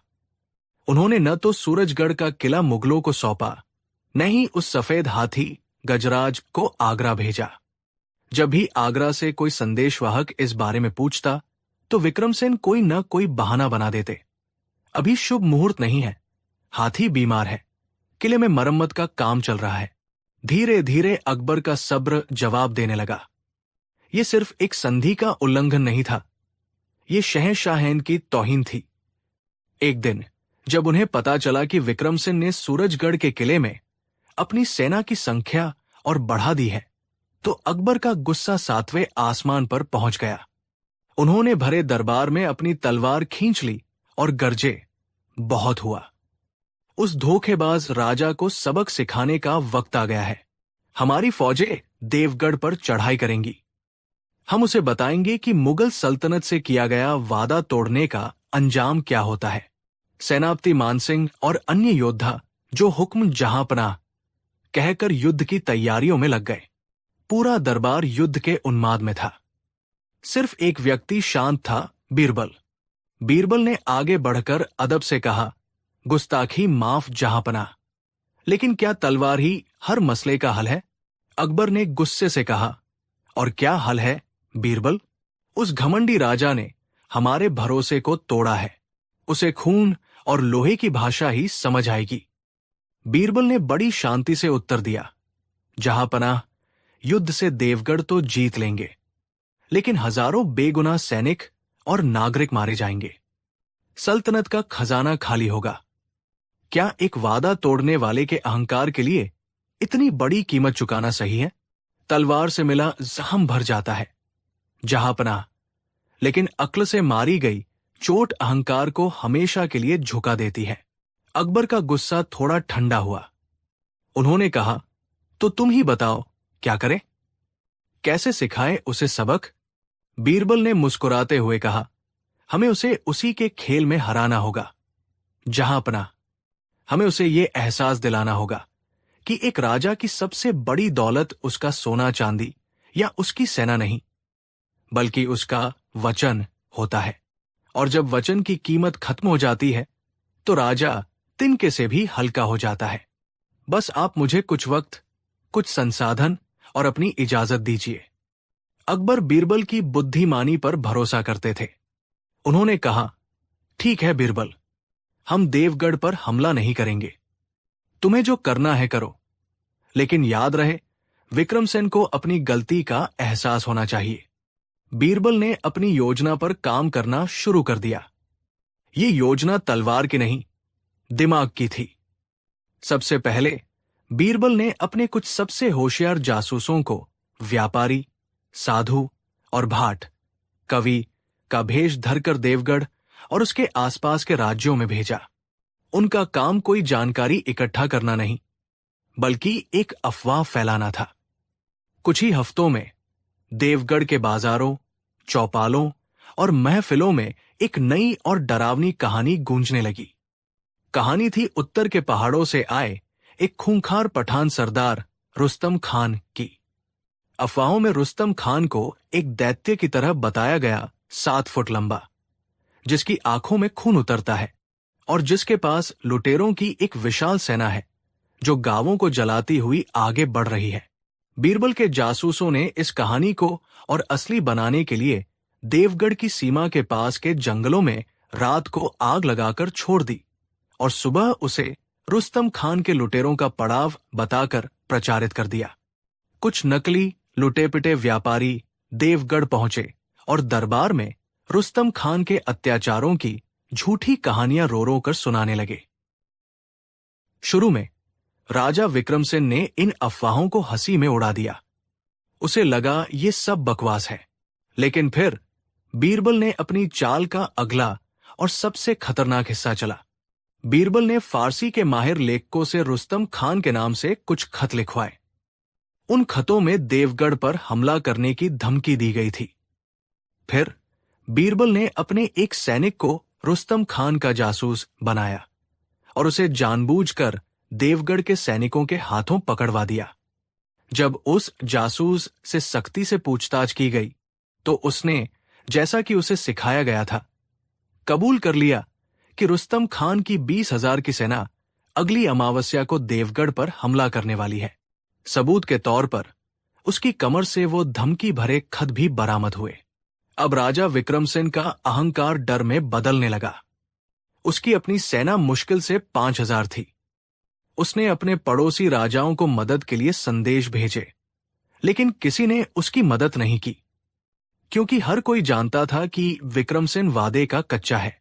किसी को भरोसा नहीं था कि युद्ध के बाद विक्रमसेन मदद का बदला चुकाएगा भी या नहीं। विक्रमसेन को एहसास हुआ कि वो अकेला पड़ गया है। उसका घमंड चूर चूर हो रहा था। उसे अपनी ही करनी का फल मिल रहा था।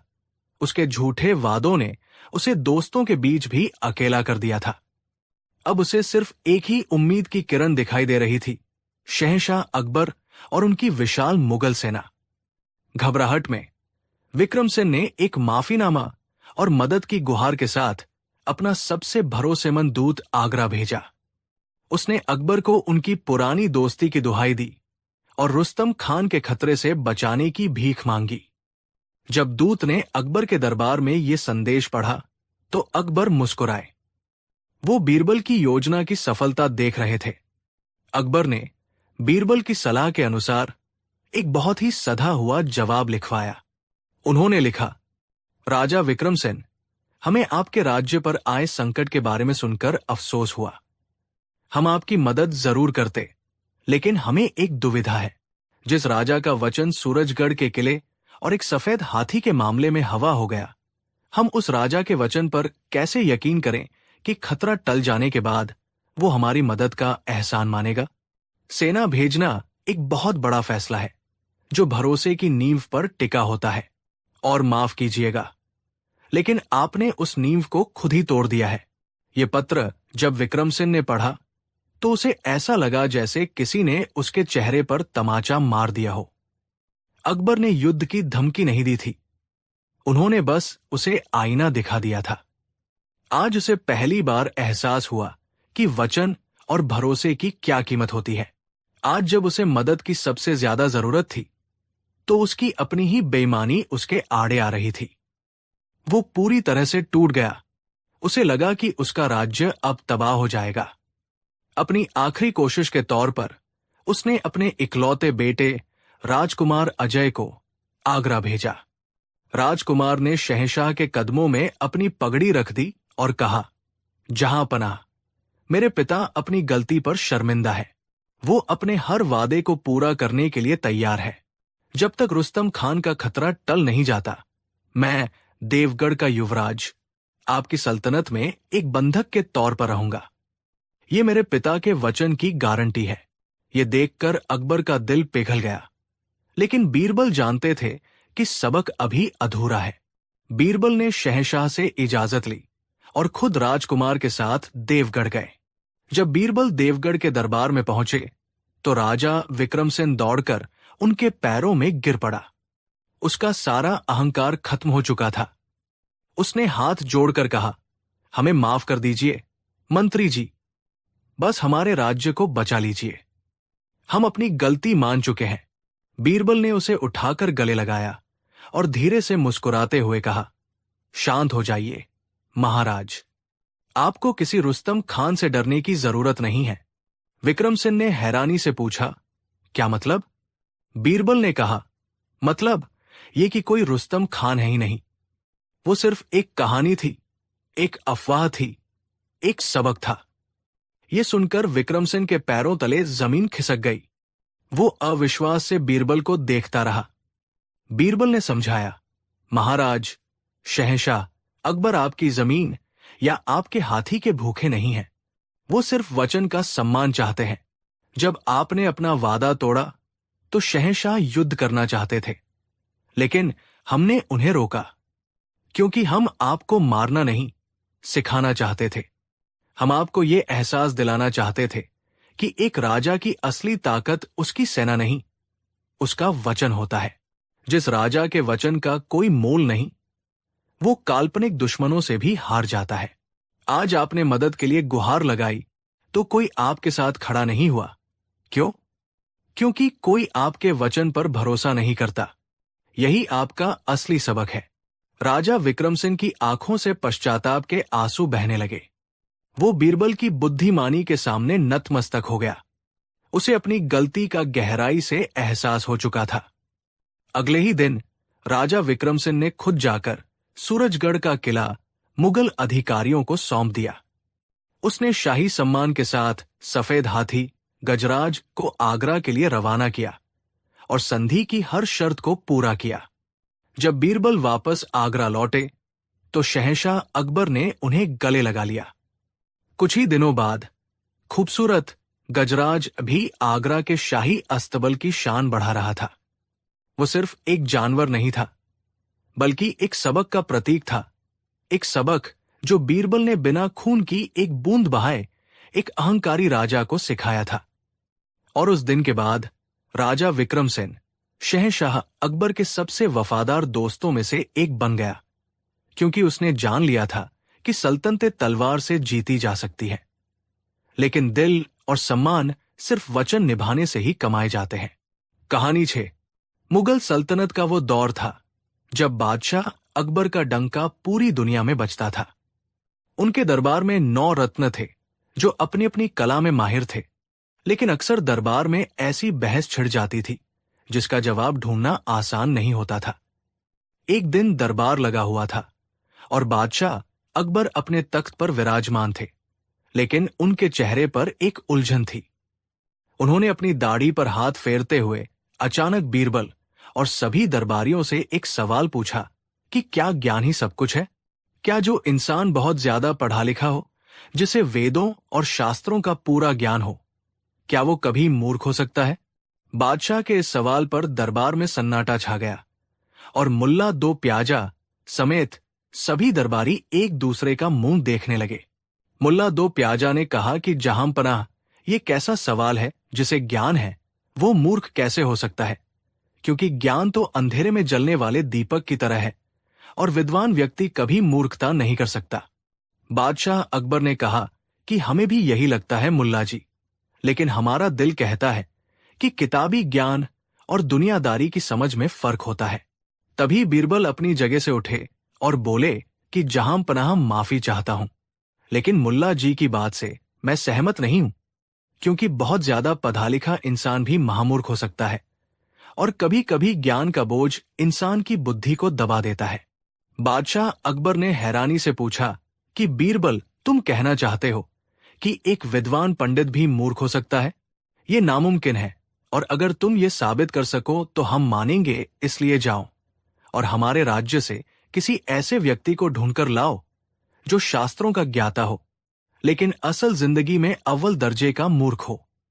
बीरबल ने चुनौती स्वीकार कर ली और कहा कि मुझे 1 हफ्ते का वक्त दीजिए। बीरबल जानते थे कि यह काम आसान नहीं था, क्योंकि एक विद्वान को ढूंढना आसान था और एक मूर्ख को ढूंढना भी आसान था, लेकिन विद्वान मूर्ख को ढूंढना भूसे में सुई ढूंढने जैसा था। बीरबल ने भेष बदला और राज्य के गांवों की तरफ निकल पड़े। 2 दिन बीत गए, लेकिन उन्हें कोई ऐसा व्यक्ति नहीं मिला। तीसरे दिन बीरबल एक घने जंगल के रास्ते से गुजर रहे थे, तभी उनकी नजर एक पेड़ पर पड़ी। वहां एक आदमी पेड़ की एक बहुत ऊंची डाल पर बैठा था, और वो आदमी देखने में साधारण नहीं लग रहा था। उसने माथे पर बड़ा सा तिलक लगाया हुआ था, गले में मोटी मालाएं थी, और वो जोर जोर से संस्कृत के श्लोक पढ़ रहा था। लेकिन वो जो कर रहा था उसे देखकर बीरबल की हंसी छूट गई, क्योंकि वो आदमी उसी डाल को कुल्हाड़ी से काट रहा था जिस पर वो खुद बैठा था। बीरबल ने नीचे से आवाज लगाते हुए कहा कि अरे ओ पंडित जी, ये आप क्या कर रहे हैं, रुक जाइए। पंडित ने गुस्से में नीचे देखते हुए कहा कि मूर्ख प्राणी, तुम मेरे अनुष्ठान में विघ्न क्यों डाल रहे हो? मैं महापंडित आत्मानंद हूं और मैं अपना काम कर रहा हूं, तुम अपना काम करो। बीरबल ने समझाया कि महाराज, आप ज्ञानी लगते हैं, श्लोक पढ़ रहे हैं, लेकिन जरा अपनी कुल्हाड़ी को देखिए, आप जिस डाल पर बैठे हैं उसी को काट रहे हैं। डाल कटेगी तो आप नीचे गिरेंगे और हो सकता है आपकी हड्डियां भी टूट जाएं। पंडित जोर से हंसा और बोला कि अज्ञानी मानव, तुम मुझे ज्ञान दोगे? मैंने गणित, ज्योतिष और भौतिक शास्त्र सब पढ़ा है और मेरे गिरने का कोई योग नहीं है, इसलिए जाओ यहां से। बीरबल ने माथा पीटा और वहां से हट गए और थोड़ी दूर जाकर एक झाड़ी के पीछे छिप गए। कुछ ही पलों बाद कड़कड़ की आवाज आई और पंडित जी डाल समेत सीधे जमीन पर आ गिरे। धूल का गुबार उड़ा और पंडित जी दर्द से चिल्लाने लगे। बीरबल दौड़कर उनके पास आए और उन्हें उठाया और कहा कि मैंने तो कहा था पंडित जी, आपको चोट तो नहीं लगी? पंडित ने दर्द से कराहते हुए बीरबल को देखा और श्रद्धा भाव से बीरबल के पैर पकड़ लिए और कहा कि हे महापुरुष, आप तो त्रिकालदर्शी हैं। आपको पहले ही पता था कि मैं गिरूंगा। आप जरूर कोई सिद्ध महात्मा है, मुझे अपना शिष्य बना लीजिए। बीरबल समझ गए कि उन्हें उनका हीरा मिल गया है, क्योंकि ये आदमी शास्त्रों को रट चुका है, लेकिन इसमें रत्ती भर भी सामान्य बुद्धि नहीं है। बीरबल ने पंडित आत्मानंद को आगरा चलने के लिए मना लिया और कहा कि बादशाह अकबर उनका सम्मान करना चाहते हैं। सम्मान का नाम सुनते ही पंडित जी अपनी टूटी कमर भूल गए और तैयार हो गए। रास्ते में पंडित जी की मूर्खता के और भी नमूने देखने को मिले। चलते चलते शाम हो गई और बीरबल व पंडित जी एक सराय में रुके। रात को सोने के वक्त पंडित जी ने बीरबल से पूछा कि हे गुरुदेव, मुझे नींद में चलने की बीमारी है और शास्त्रों में लिखा है कि इंसान को हमेशा सतर्क रहना चाहिए। अगर मैं सो गया और मेरी मृत्यु हो गई तो मुझे पता कैसे चलेगा कि मैं मर गया हूं या जिंदा हूं? बीरबल को हंसी आई, लेकिन उन्होंने गंभीरता से कहा कि पंडित जी, ये बहुत आसान है। अगर आपके हाथ पैर ठंडे पड़ जाएं तो समझ लीजिएगा कि आप मर गए हैं, और अगर गर्म रहें तो आप जिंदा हैं। पंडित जी ने इसे ब्रह्म वाक्य मान लिया और सो गए। अगली सुबह यात्रा फिर शुरू हुई और वे एक नदी किनारे पहुंचे। वहां पंडित जी का पैर फिसला और वे ठंडे पानी में गिर गए। सर्दी का मौसम था और बाहर निकलते ही उनका पूरा शरीर ठंडा पड़ गया। पंडित जी ने अपने हाथ छुए तो ठंडे थे और पैर छुए तो वो भी ठंडे थे। बस फिर क्या था, पंडित जी वही रेत पर लेट गए और आंखें बंद कर ली। बीरबल ने कहा कि अरे पंडित जी उठिए, हमें दरबार जाना है। पंडित आत्मानंद लेटे लेटे बोले कि अब मैं नहीं जा सकता, क्योंकि मेरे हाथ पैर ठंडे हैं और गुरुदेव के वचनानुसार मैं मर चुका हूं और मुर्दे चला नहीं करते, इसलिए आप जाइए, मेरा अंतिम संस्कार यही कर दीजिए। बीरबल ने अपना सिर पीट लिया और उन्हें समझ नहीं आ रहा था कि हंसे या रोए, क्योंकि पंडित उठने को राजी ही नहीं थे। तब बीरबल ने एक चाल चली और पास पड़ी एक सूखी लकड़ी उठाई और जोर से पंडित जी की पीठ पर जमा दी। दर्द के मारे पंडित जी के शरीर में गर्मी आ गई और वे तिलमिलाकर उठ बैठे। बीरबल ने मुस्कुराते हुए कहा कि अरे वाह पंडित जी, आप तो जिंदा हो गए, देखिए दर्द हुआ, मतलब जान बाकी है। पंडित जी ने अपनी पीठ सहलाई और बोले कि अद्भुत, आप वास्तव में चमत्कारी हैं, आपने मरे हुए को जिला दिया। आखिरकार बीरबल और पंडित आत्मानंद शाही दरबार में पहुंचे, जहां बादशाह अकबर और सारे दरबारी उत्सुकता से इंतजार कर रहे थे। पंडित जी का हुलिया ही उनकी विद्वता और मूर्खता दोनों की गवाही दे रहा था, क्योंकि कपड़े धूल से सने थे, पगड़ी आधी खुली थी, लेकिन हाथ में पोथिया ऐसे पकड़ी थी जैसे कोई खजाना हो। बीरबल ने कहा कि जहांपनाह, मैं अपनी शर्त पूरी करने के लिए हाजिर हूं। ये है महापंडित आत्मानंद, जिन्हें वेदों, पुराणों और शास्त्रों का अगाध ज्ञान है, और इनकी याददाश्त इतनी तेज है कि हजारों श्लोक एक सांस में सुना सकते हैं।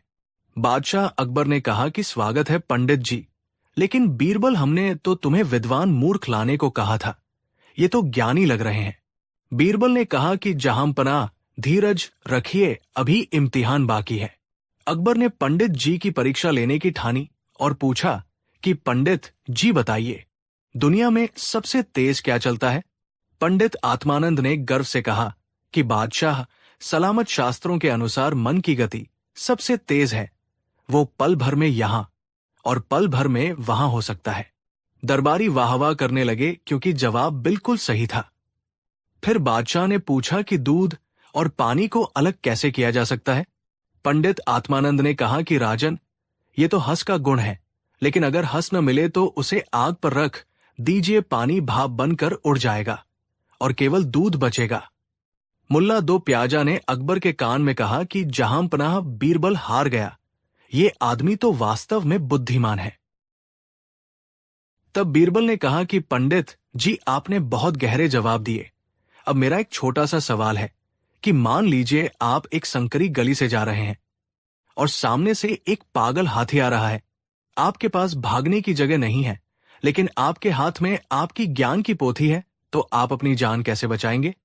पंडित आत्मानंद ने गंभीरता से सोचते हुए कहा कि मैं तुरंत अपनी पोथी के पृष्ठ संख्या 405 को खोलूंगा। बादशाह ने पूछा कि उससे क्या होगा? पंडित ने कहा कि महाराज, उस पृष्ठ पर हाथी वशीकरण मंत्र लिखा है और मैं जोर जोर से वो मंत्र पढ़ूंगा, जिसे सुनते ही हाथी शांत होकर मेरे चरणों में झुक जाएगा। बीरबल ने पूछा कि लेकिन पंडित जी, अगर हाथी को संस्कृत नहीं आती हो तो, या वो पागलपन में कुछ न सुने तो? पंडित आत्मानंद गुस्से में बोले कि ये असंभव है, शास्त्र कभी गलत नहीं हो सकते, और अगर हाथी ने मेरी बात नहीं मानी तो इसका मतलब है कि वो हाथी ही नहीं, वह कोई मायावी राक्षस होगा, और मैं वहां खड़े होकर तब तक मंत्र पढ़ूंगा जब तक वो मान न जाए। मैं अपनी जगह से नहीं हिलूंगा, क्योंकि शास्त्रों में लिखा है कि सत्य के मार्ग से कभी पीछे नहीं हटते। पूरा दरबार सन्न रह गया कि हाथी सामने आ रहा है और ये आदमी भागने की बजाय मंत्र पढ़ेगा। ये मूर्खता की पराकाष्ठा थी। अकबर को अब यकीन होने लगा था, लेकिन बीरबल अपनी बात पूरी तरह साबित करना चाहते थे। तभी दरबार में एक सेविका शरबत का थाल लेकर आई और गलती से उसका पैर फिसला और थाल पंडित जी के ऊपर गिर गया, जिससे पंडित जी के कपड़े गीले हो गए। पंडित जी आग बुला हो गए और बोले कि दुष्ट नारी, तूने मेरा पवित्र यज्ञोपवीत दूषित कर दिया, अब मुझे शुद्धिकरण करना होगा। उन्होंने तुरंत अपनी पोथी खोली और कुछ ढूंढने लगे। बादशाह अकबर ने पूछा कि पंडित जी, अब आप क्या ढूंढ रहे हैं? पंडित आत्मानंद ने कहा कि महाराज, मैं ये देख रहा हूं कि जब किसी विद्वान पर शरबत गिर जाए तो उसे सुखने के लिए किस दिशा में खड़ा होना चाहिए ताकि उसके पाप धुल जाएं। बीरबल ने कहा कि अरे पंडित जी, बाहर धूप निकली है, वहां खड़े हो जाइए, कपड़े सूख जाएंगे। पंडित आत्मानंद ने डांटते हुए कहा कि चुप रहो, अज्ञानी बिना मुहूर्त और दिशा देखे मैं धूप में कैसे जा सकता हूं, क्योंकि शास्त्रों में लिखा है कि दोपहर के समय राहु काल होता है, और अगर मैं राहु काल में गीले कपड़ों में बाहर गया तो अनर्थ हो जाएगा। इसलिए मैं यही दरबार में खड़ा रहूंगा जब तक शुभ मुहूर्त नहीं आता। सर्दी का मौसम था और पंडित जी ठंड से ठिठुर रहे थे, उनके दांत किटकिटा रहे थे, लेकिन वे अपनी जगह से हिलने को तैयार नहीं थे, क्योंकि उनकी किताब उन्हें इजाजत नहीं दे रही थी। अकबर ने यह देखा तो अपना माथा पीट लिया और कहा कि बीरबल, इसे तुरंत गर्म कपड़े दो और हमाम में भेजो, वरना ये मूर्ख अपने ज्ञान के चक्कर में हमारी आंखों के सामने ही मर जाएगा। सेवकों ने जबरदस्ती पंडित जी को वहां से हटाया। पंडित जी के जाने के बाद दरबार में हंसी का फव्वारा छूट पड़ा और अकबर की हंसी रुकी नहीं रही थी। बादशाह अकबर ने कहा कि बीरबल, मान गए, तुमने सच कहा था, ये आदमी तो चलता फिरता मुसीबत है, इसे इतना ज्ञान है, लेकिन इसे ये नहीं पता कि जान बचाना नियमों से ज्यादा जरूरी है। बीरबल ने कहा कि जहांपनाह, यही मेरी सीख थी कि ज्ञान होना अच्छी बात है, लेकिन व्यावहारिक बुद्धि के बिना ज्ञान एक बोझ है। जैसे चंदन की लकड़ी को ढोने वाले गधे को ये तो पता होता है कि वजन भारी है, लेकिन उसे चंदन की खुशबू का एहसास नहीं होता, वैसे ही पंडित आत्मानंद ने शब्द रट लिए हैं, लेकिन उनके अर्थ को जीवन में नहीं उतारा। अकबर ने बीरबल को उसका इनाम दिया और पंडित आत्मानंद को शाही मदरसे में बच्चों को संस्कृत व्याकरण सिखाने का काम दिया गया, लेकिन शर्त यह रखी गई कि वे बच्चों को जिंदगी जीने के तरीके नहीं सिखाएंगे। तो दोस्तों, इस कहानी से हमें यही सीख मिलती है कि डिग्रियां और किताबें हमें जानकारी दे सकती हैं, लेकिन समझदारी हमें खुद विकसित करनी पड़ती है और समय व परिस्थिति के अनुसार अपने ज्ञान का उपयोग करना ही असली बुद्धिमानी है। कहानी 7। उन दिनों की बात है जब आगरा की फिजाओं में मुगलिया सल्तनत का इकबाल बुलंद था। शहंशाह अकबर का दरबार न केवल न्याय और शासन का केंद्र था, बल्कि हंसी ठिठोली और बुद्धिमत्ता की आजमाइश का अखाड़ा भी था। और इस अखाड़े के सबसे माहिर खिलाड़ी थे राजा बीरबल, जिनकी हाजिर जवाबी के आगे बड़े बड़े सूरमा पानी भरते थे। लेकिन बीरबल की यही लोकप्रियता कुछ दरबारियों की आंखों में कांटे की तरह चुभती थी। इन्हीं दरबारियों में से एक था हकीम जलालुद्दीन, जो खुद को बहुत बड़ा ज्ञानी और वैद्य समझता था। वो हमेशा इस फिराक में रहता कि किसी तरह बीरबल को शहंशाह की नजरों में नीचा दिखाए। उसे बीरबल का शहंशाह से बेतकल्लुफी भरा रिश्ता बिल्कुल पसंद नहीं था। वो मानता था कि बीरबल सिर्फ चापलूसी और मसखरेपन से शहंशाह का दिल जीते हुए है, जबकि असली ज्ञान तो उसके पास है। एक दिन दरबार में बड़ी ही खुशनुमा महफिल जमी थी। मौसम सुहाना था और शहंशाह अकबर का मिजाज भी बहुत अच्छा था। वो अपने दरबारियों से हल्की फुल्की बातें कर रहे थे। तभी शहंशाह ने अपने पालतू और बेहद कीमती अरबी घोड़े बादल की तारीफों के पुल बांधने शुरू कर दिए। अकबर ने गर्व से कहा, हमारे बादल जैसा घोड़ा पूरी कायनात में नहीं। क्या चाल है, क्या फुर्ती है, और वफादारी तो ऐसी कि इंसान भी शर्मा जाए। कभी कभी तो हमें लगता है कि ये घोड़ा इंसानों से भी ज्यादा समझदार है। दरबारी वाह वाह और सुभान अल्लाह कहने लगे। हकीम जलालुद्दीन को यही मौका सबसे उत्तम लगा। उसने बीरबल पर तंज कसने के इरादे से कहा, जहांपनाह, आप बिल्कुल दुरुस्त फरमा रहे हैं। जानवर भी बहुत समझदार होते हैं। मैंने तो सुना है कि सही तालीम दी जाए तो गधे भी पढ़ लिख सकते हैं। ये कहकर उसने बीरबल की तरफ एक व्यंग्यात्मक दृष्टि से देखा। उसका इशारा साफ था। वो बीरबल की तुलना एक गधे से कर रहा था, जिसे अकबर ने तालीम देकर अपने करीब रखा हुआ है। बीरबल तुरंत इस छिपे हुए अपमान को समझ गए, लेकिन उनके चेहरे पर कोई शिकन नहीं आई। उन्होंने मुस्कुराते हुए कहा, हकीम साहब ने बहुत पते की बात कही है। ये सच है कि सिखाने वाले में काबिलियत हो तो कोई भी सीख सकता है, जानवर भी और इंसान भी। अकबर, जो इस नोकझोंक का मजा ले रहे थे, बीच में कूद पड़े। उन्होंने शरारत से कहा, बीरबल, तो क्या तुम एक गधे को पढ़ा लिखाकर इंसान की तरह काबिल बना सकते हो? बीरबल ने बड़ी सहजता से जवाब दिया, क्यों नहीं जहांपनाह, बस थोड़ी मेहनत और वक्त लगेगा। अगर हुक्म हो तो मैं ये काम कर सकता हूं। अब तो दरबार में हंसी का फव्वारा छूट गया। हकीम जलालुद्दीन ने फौरन मौके पर चौका मारा। देखा जहांपनाह, ये सिर्फ डींगे हाँक रहा है। ये असंभव है। अगर बीरबल ऐसा कर सकते हैं तो उन्हें यह साबित करके दिखाना होगा। अकबर भी इस खेल को आगे बढ़ाना चाहते थे। उन्होंने कहा, ठीक है बीरबल, हम तुम्हें एक मौका देते हैं।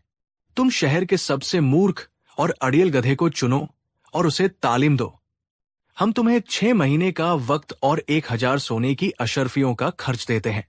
अगर 6 महीने बाद तुम उस गधे को पढ़ा लिखा कर हमारे सामने पेश नहीं कर पाए तो तुम्हें बादशाह का गधा की उपाधि से नवाजा जाएगा और तुम्हें अपना पद छोड़ना होगा। ये एक बहुत बड़ी शर्त थी। बीरबल का पूरा मान सम्मान और पद दाव पर लग गया था। हकीम जलालुद्दीन मन ही मन बहुत खुश हुआ। उसे यकीन था कि बीरबल इस जाल में बुरी तरह फंस चुका है और अब उसका दरबार से जाना तय है। बीरबल ने मुस्कुराते हुए शर्त मंजूर कर ली। उन्होंने कहा, मुझे आपकी शर्त मंजूर है जहांपनाह, लेकिन मेरी भी एक शर्त है। अकबर ने पूछा, क्या शर्त है? बीरबल बोले, तालीम के इन 6 महीनों के दौरान उस गधे से मेरे अलावा और कोई नहीं मिलेगा, यहां तक कि आप भी नहीं, और मुझे एक अलग शांत जगह चाहिए होगी जहां मैं उसे पढ़ा सिखा सकूं। अकबर ने शर्त मान ली और बीरबल को शहर के बाहर एक बड़ी सी हवेली और एक गधा मुहैया करा दिया गया। बीरबल ने शहर के सबसे मरियल और अड़ियल समझे जाने वाले धोबी के गधे को चुना और उसे लेकर उस हवेली में चले गए। दिन बीतने लगे, हफ्ते गुजरे और फिर महीने। पूरे आगरा में यह किस्सा मशहूर हो गया था कि बीरबल एक गधे को पढ़ाने में लगे हैं। हकीम जलालुद्दीन हर रोज दरबार में बीरबल का मजाक उड़ाता और कहता कि अब तो बीरबल का दिमागी संतुलन भी बिगड़ गया है। 6 महीने पूरे होने में बस एक हफ्ता बाकी था। अकबर ने बीरबल को संदेश भिजवाया कि तैयारी पूरी रखें। दरबार में उस अनोखी परीक्षा को देखने के लिए बड़ी उत्सुकता थी। नियत दिन पर दरबार खचाखच भरा हुआ था। पड़ोसी राज्यों से भी कुछ मेहमान इस अजूबे को देखने आए थे। हकीम जलालुद्दीन अपनी सबसे कीमती पोशाक पहनकर सबसे आगे बैठा था। उसके चेहरे पर विजय की मुस्कान थी। तभी दरबार के दरवाजे खुले और बीरबल अंदर दाखिल हुए, लेकिन वो अकेले थे। उनके साथ कोई गधा नहीं था। ये देखकर हकीम जलालुद्दीन जोर से हंसा। हाँ, मैंने कहा था न जहांपनाह, ये सब ढोंग था। बीरबल नाकाम हो गए। अब इन्हें शर्त के मुताबिक बादशाह का गधा की उपाधि दी जाए। अकबर ने भी हैरानी से पूछा, बीरबल, गधा कहाँ है? क्या तुम हार मान गए? बीरबल ने सिर झुकाकर कहा, नहीं जहांपनाह, मैं हारा नहीं, बल्कि मेरा काम पूरा हो चुका है। वो गधा अब इतना ज्ञानी और समझदार हो गया है कि उसने मुझे एक बहुत ही महत्वपूर्ण पद पर नियुक्त करने का सुझाव दिया है। दरबार में सब चौंक गए। ये कैसी पहेली थी? अकबर ने पूछा, क्या मतलब? कौन सा पद? बीरबल ने एक गंभीर चेहरा बनाकर कहा, उस गधे ने मुझसे कहा कि वो अब पूरी तरह से तालीम याफ्ता है और इंसानों की तरह सोच समझ सकता है। उसने मुझसे ये भी कहा कि उसने पूरी दुनिया का ज्ञान हासिल कर लिया है, लेकिन उसे अब तक कोई ऐसा उस्ताद नहीं मिला जो उसे चुप रहना सिखा सके। वो हर बात में अपनी टांग अड़ाता है और बिना सोचे समझे बोलता रहता है। इसलिए उसने मुझे सल्तनत के सबसे बड़े मदरसे का मुख्य शिक्षक नियुक्त करने का हुक्म दिया है, ताकि मैं जाकर दूसरे गधों को भी तालीम दे सकूं। ये सुनकर भी किसी को कुछ समझ नहीं आया। हकीम जलालुद्दीन गुस्से से बोला, ये सब बकवास है, तुम हमें मूर्ख बना रहे हो। गधा कहाँ है? उसे पेश करो। बीरबल ने एक गहरी सांस ली और कहा, जहांपनाह, मैं माफी चाहता हूं। असल में वो गधा इतना काबिल हो गया है कि उसे दरबार में लाना मुमकिन नहीं। वो अपनी नई जिम्मेदारी संभालने के लिए एक बहुत ही महत्वपूर्ण दौरे पर निकल गया है। अकबर ने गुस्से में कहा, बीरबल, पहेलियां बुझाना बंद करो और साफ साफ बताओ कि माजरा क्या है, वरना अंजाम अच्छा नहीं होगा। बीरबल ने अपनी जेब से एक किताब निकाली। वो एक मोटी सी किताब थी, जिसके पन्नों के बीच में घास की पत्तियां और दाने रखे हुए थे। बीरबल ने कहा, जहांपनाह, मैंने गधे को पढ़ना सिखाया, ये देखिए सबूत। उन्होंने किताब को एक चौकी पर रख दिया। बीरबल ने एक सिपाही को उस धोबी के गधे को लाने का इशारा किया, जो बाहर ही बंधा हुआ था। गधा अंदर आया। बीरबल ने गधे को उस किताब के सामने खड़ा कर दिया। गधा किताब को सूंघने लगा और फिर अपनी जीभ से उसके पन्ने पलटने लगा। जैसे ही उसे पन्नों के बीच रखी घास मिलती, वो उसे खा लेता। इस तरह वो एक एक करके सारे पन्ने पलटता गया, ढेंचू ढेंचू की आवाज करता और घास खाता रहा। ये देखकर दरबारी हंसने लगे। हकीम जलालुद्दीन चिल्लाया, ये पढ़ना नहीं है, ये तो सिर्फ घास खा रहा है। बीरबल, तुम एक धोखेबाज हो। बीरबल ने शांत भाव से कहा, हकीम साहब, जरा सब्र रखें। मैंने कब कहा कि ये बोलना सीख गया है? मैंने सिर्फ पढ़ना सिखाया है। देखिए, ये कितने ध्यान से एक एक पन्ना पलट रहा है और अपना काम कर रहा है। ये अपना काम कर रहा है। अब इंसानों का काम है कि वो समझें कि ये क्या कह रहा है। फिर बीरबल शहंशाह की ओर मुड़े और असली राज खोला। जहां अपना, जब आपने मुझे ये काम सौंपा था, तभी मैं समझ गया था कि एक गधे को इंसान बनाना नामुमकिन है। गधा गधा ही रहता है। लेकिन इस पूरी प्रक्रिया में मैंने एक इंसान को गधा बनते हुए जरूर देखा है। सबकी नजरें बीरबल पर टिक गई। बीरबल ने हकीम जलालुद्दीन की ओर सीधी उंगली उठाते हुए कहा, जहां अपना, पिछले 6 महीनों से मैं हर रोज इस हवेली में आता था और हर रोज हकीम साहब भी चोरी छिपे दीवार के पीछे छिपकर घंटों तक ये देखने आते थे कि मैं गधे के साथ क्या कर रहा हूं। वो ये जानने के लिए इतने उतावले थे कि मैं क्या कर रहा हूं कि उन्होंने अपना दवाखाना, अपने मरीज और अपनी सारी जिम्मेदारियां भुला दी। एक गधा क्या कर रहा है, ये देखने के लिए जो इंसान अपना सारा कामधाम, अपनी बुद्धि और अपना कीमती वक्त बर्बाद कर दे, उससे बड़ा गधा और कौन हो सकता है?